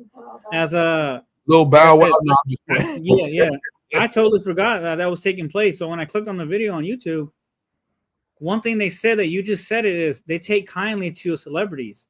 They don't seem to punish them as harshly as they would non-celebrities. So he got a favorable sentence because of his status. And that shows you this partiality. And not that I'm saying that he shouldn't get only one, but I'm just saying that even the jury itself or the judge said that, well, partiality was in play. Come on, man. You seen that dude beat that woman down like that on national TV on camera. You know what I'm saying? This woman on told multiple times, even though I don't, some of the stuff I'm hesitant because she stayed there a long time, but she said she was forced multiple times to do multiple things. That this man abused her, forced her, and not only just her, multiple women and men. Come on now, and they gave him 4 years. Look at R. Kelly. He out free right now. All those women that was on TV crying, he raped me, he molested me, he this, he that. I was 12, I was 10, I was 9, he married Aaliyah when she was 14 and all. He out of jail right now. Right now, talking about I could believe I can fly. Come on, look at the system, man. I think he's still in jail, but we get the point. Oh, R. Kelly. They said Donald Trump pardoned him. No, he's still in jail. Look that up for me real quick. It says R. Kelly is in federal prison in North Carolina, serving concurrent sentences for sex trafficking, racketeering, and child pornography convictions. Well, how did they say he got pardoned then? Let me see real quick. Well, who told you that lie? It was on the news. Let's look it up real quick. I want to see. Oh, he asked for a pardon. No, he has not been pardoned. Yeah. Donald Trump didn't pardon R. Kelly? No. Unsuccessfully appealed his convictions. Yeah, no, he didn't. Okay. If Trump was to pardon anybody, it would be Diddy because they're friends. They are friends. Diddy and Trump. They friends? Yeah, they're friends. She said Diddy and Trump is friends. Epstein Island. Anyway, let's get back. Because it's so many, he got a lot of he got a lot of connects. Yeah. Lots of them because he had them tunnels and they was doing them whatever. Just feel sorry for the people that if he like the one grown dude that was on there crying, like 30 years old, 35 years old, grown man. Like he said, he didn't ask for those things. I believe he was with is it 112? One of them groups. Oh, Day 26 or something. Day 26. Something like that. Dayline or I don't want to say the name, but a couple of those dudes, like they say, he shouldn't have did those things to me. Usher, Justin, not Justin Timberlake. What's the other boy? Justin Bieber. If he did, and I can't say whether he did or not, but if he did do these things to these boys, taking their virginity, taking their, their man card. Their man card. You know, he may not get what he deserved in this system because the way of this world is off, but believe me, he won't get away with those things from the Most High, right? Because the Most High know if he really raped those little boys and those women, like she said, you know, and we definitely seen him beat women like they were like rag dolls. And you know, the way he did those things on camera, that's not something that just started. That's not something that just started. So that he been beating women, you know, like his first wife from his kids and things like that. And the other wife that they say died, but a lot of people believe she was murdered.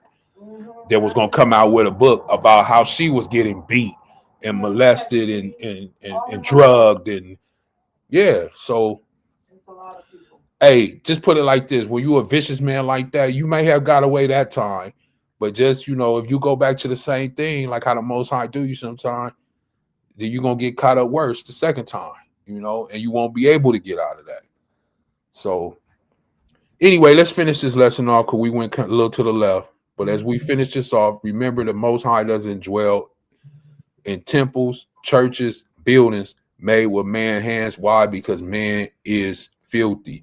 And I wanted to bring this out real quick to let us know how filthy man is. Because for some reason, some ox think that they're just clean. Like, oh, I don't do this and I don't do that. And, you know, they just walk around with their head in the cloud like they just Hamashiach Yahushai. But the Bible says in the book of Job, how much more abominable and filthy is man, which drinketh sin, which is iniquity, like what? Water.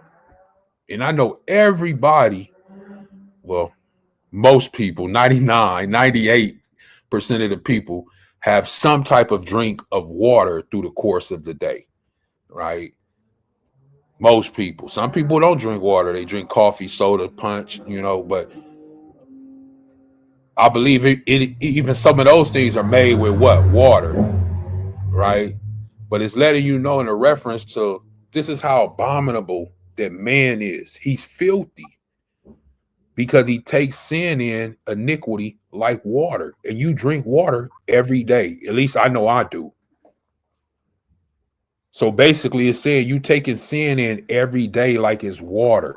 And this is what makes you filthy and abominable in the sight of the Most High. So how can you go and build something for the Most High when you're filthy? So I just wanted to reference that. Let's go back real quick and finish this off. What verse was we at? Let me see. 12 man hands. Okay, 25. Acts chapter 17, verse 25. Neither is worshipped with men's hands, as though he needed anything. Right. Seeing he giveth to all life and breath and all things. And have made of one blood all nations of men for to dwell on all the face of the earth, and have determined the times before appointed, and the bounds of their habitation. What does that mean? He has determined the time. So the time that you are born, that you're here now, 2025, if you're here right now, you know, you're listening to this, you were determined to be here at this time on earth. And this was appointed for you. Now, wherever you live at, New Jersey, New York, Bakersfield, you know, the other ox say he live in Canada, Arizona, right? Wherever you are, those are the bounds of your habitation that he set up for you. So you're there for a particular reason. Why? I don't know. I can't answer those questions. But it was determined years ago when he thought of you, when he made you, that you were going to be born at this appointed time and you were going to live on earth at this appointed time.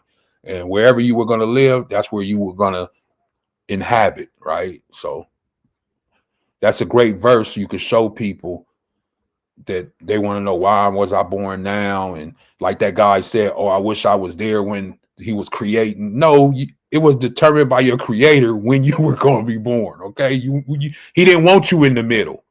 Anyway, 27. Verse 27. That they should seek the master if happily they might feel after him and find him, though he be not far from every one of us. Mm-hmm. For in him we live and move and have our being, as certain also of your own poets have said, for we are also his offspring. Now remember, I know we went into a lot of different things. Paul is speaking to an audience of men of what? Athens. This is how we started it off, right? This is why he's speaking about your poets and different things like that. Go ahead. Verse 29. For as much then as we are the offspring of the Most High, we ought not to think that the Godhead is like unto gold or silver or stone, graven by art and man's device. And the times of ignorance, and the times of this ignorance, the Most High winked at, but now commandeth all men everywhere to repent, because he have appointed a day in the which he will judge the world in righteousness by that man whom he have ordained, whereof he have given assurance unto all men, and that he have raised him from the dead. Fine, I'll stop right there. But just know he winked at your ignorance, right? When you was in idolatry, when you was an idol worship, right? When you thought it had to be about gold and silver and stone and that graven image and things like that, a cross on your neck, a cross in your home, the pictures, you know, all of those things, he winked at your ignorance. But now he commands all men to repent everywhere. So if you listen to this message, you hearken to this message, please repent of your sin, of idolatry. Like I say, it's not just statues and idols. It's many more things. So just take a look at your life and see what are you putting before the Most High, you know, for all of us. And we must continually do this. You know, it's certain things I'm thinking about right now that I'm putting before the Most High. And I got to go back to the drawing board. I got to pray to the Most High. I got to ask the Most High for strength, courage, you know, and fight that good fight. Remember, as I said in the book of Matthew 26, remember, you have to endure to what? The end in order to be saved. And if you're still living, if you're still here, it's not over. You're going to go through trials. You're going to go through tribulations. Like I say, ups, downs. And as we can see, one thing the Most High like to do, man, he like to pull that rug from up under your feet when you think you got everything figured out and, you know, everything going good. The Most High pull that carpet and then you be sitting there stuck and he wants to see what are you going to do. Are you going to throw in that white towel? Are you going to give up? Are you going to fight through? That's the hardest thing, really, to fight through your trial, fight through your tribulation, whatever you're going through, and not give in, you know. And what's crazy is people on the outside, when you going through whatever you're going through, you know, they'll sit to the side and hope for your demise, hope for your fall. Yeah, he off right now. Yeah, look at her. Look at what she going through. She ain't gonna make it out. She back in the world already. Instead of praying for that sister and leaning on that sister, hey, sister, when you know, if you need me, I'm here. Maybe send her a verse every now and then, you know, because them verses help. Them scriptures help. I know you're going through something. You know, when I read this, I thought about you and send that off, you know. Go ahead, Op. Or for those that are of the mind, the state of mind to where if originally you were with them at one point and getting some understanding and you depart from them, they look at it as just the end of the world, but rather encourage you and be like, hey, wherever you decide to do next, just understand we're still with you. We got your back. Just stay in the fight. We're nobodies but the Most High's and his son. You know what I mean? So just like Ak was bringing out, just encourage those that depart or fall off for a minute or and pray for them and encourage them. You know what I mean? Even if you don't have no contact directly, you know, pray for them. Peter speaks about that same thing when he speaks about how you start changing your life and the people that you used to be around, you know, they think it's strange. He says they think it's strange now. You know, now they talk bad about you. So, you know, people are never happy. You never make people happy. If you treat them good, they're gonna say, "Oh, he think he is." You treat them bad, or he think he is, or she think. People are always unhappy. You know, the one verse that I'm gonna close out with, and this is what's always brought to me, but my significant other, my spouse, my wife, and this is one of the greatest things that I find in the New Testament. Of course, there's many others. Let me see if I can go to it.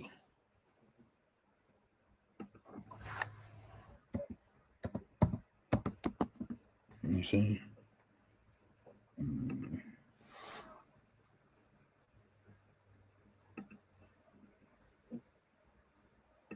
Are you missing the H? PH? Is that what I do? Yeah, I think you put pill. Is it 3? Philippians. You put PH? Yeah, I got it. I'm trying to think what verse it is. Is it 3 or is it 2?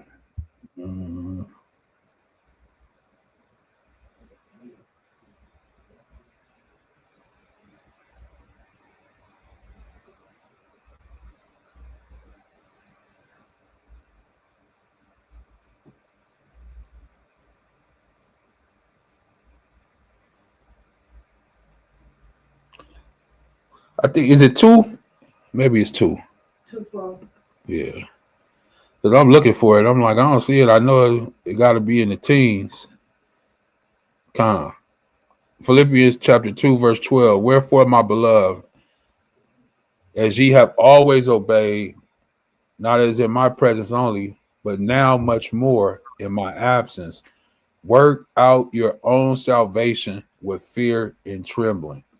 Stop being worried about the next person and worry about yourself.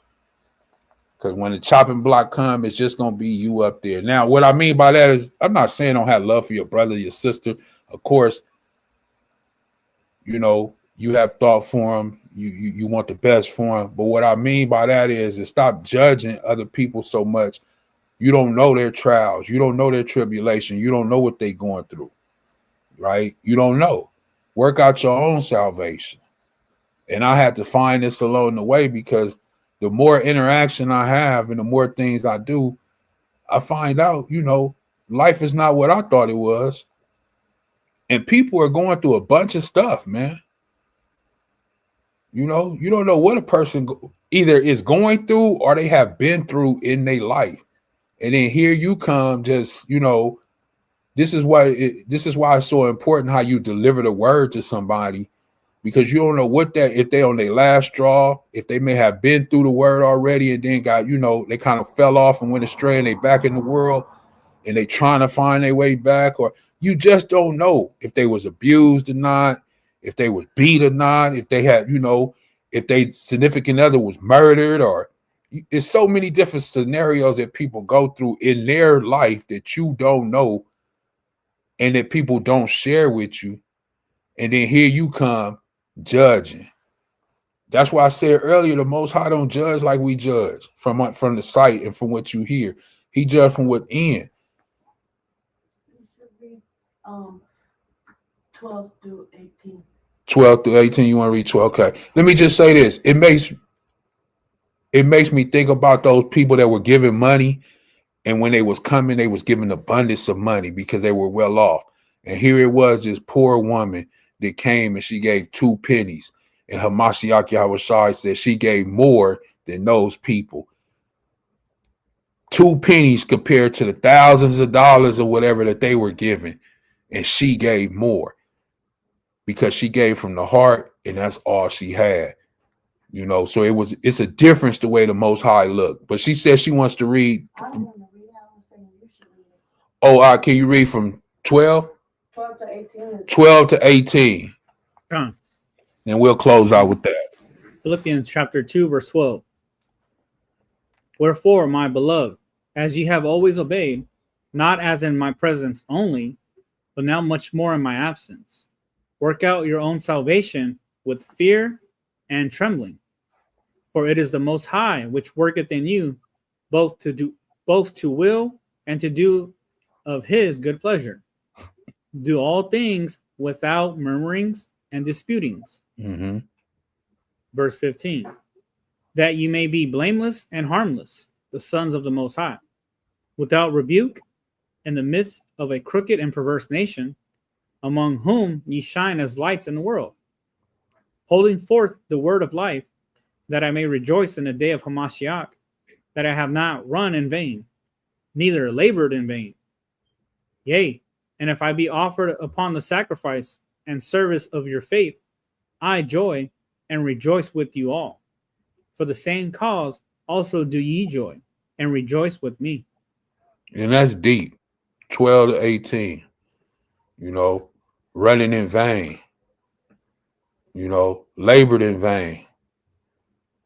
You know, shine as lights in what? This crooked and perverse world.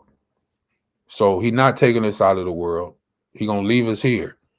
But we have to shine as lights in a crooked and wicked, infested world, you know. And in that, you have to work out your own salvation.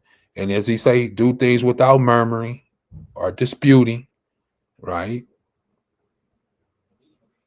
So it's much information in there. But anyway, not to hold you, hopefully this message was edifying. We went through a lot of different things. Like I say, it's a few more that I kind of wanted to bring out, but I feel like we touched on enough. You know, like Doc said, maybe we'll do a part 2 sometime. If need be, and we'll go into some more things because there's plenty more. It's all throughout the scriptures, you know. And we didn't even get into the book of Isaiah. I mean, not Isaiah and Ezekiel, you know, or Jeremiah, you know what I'm saying, when they was into idolatry. So it's just a lot. So anyway, hopefully it was edifying for you. I know it's long, but it's a lot of information in here.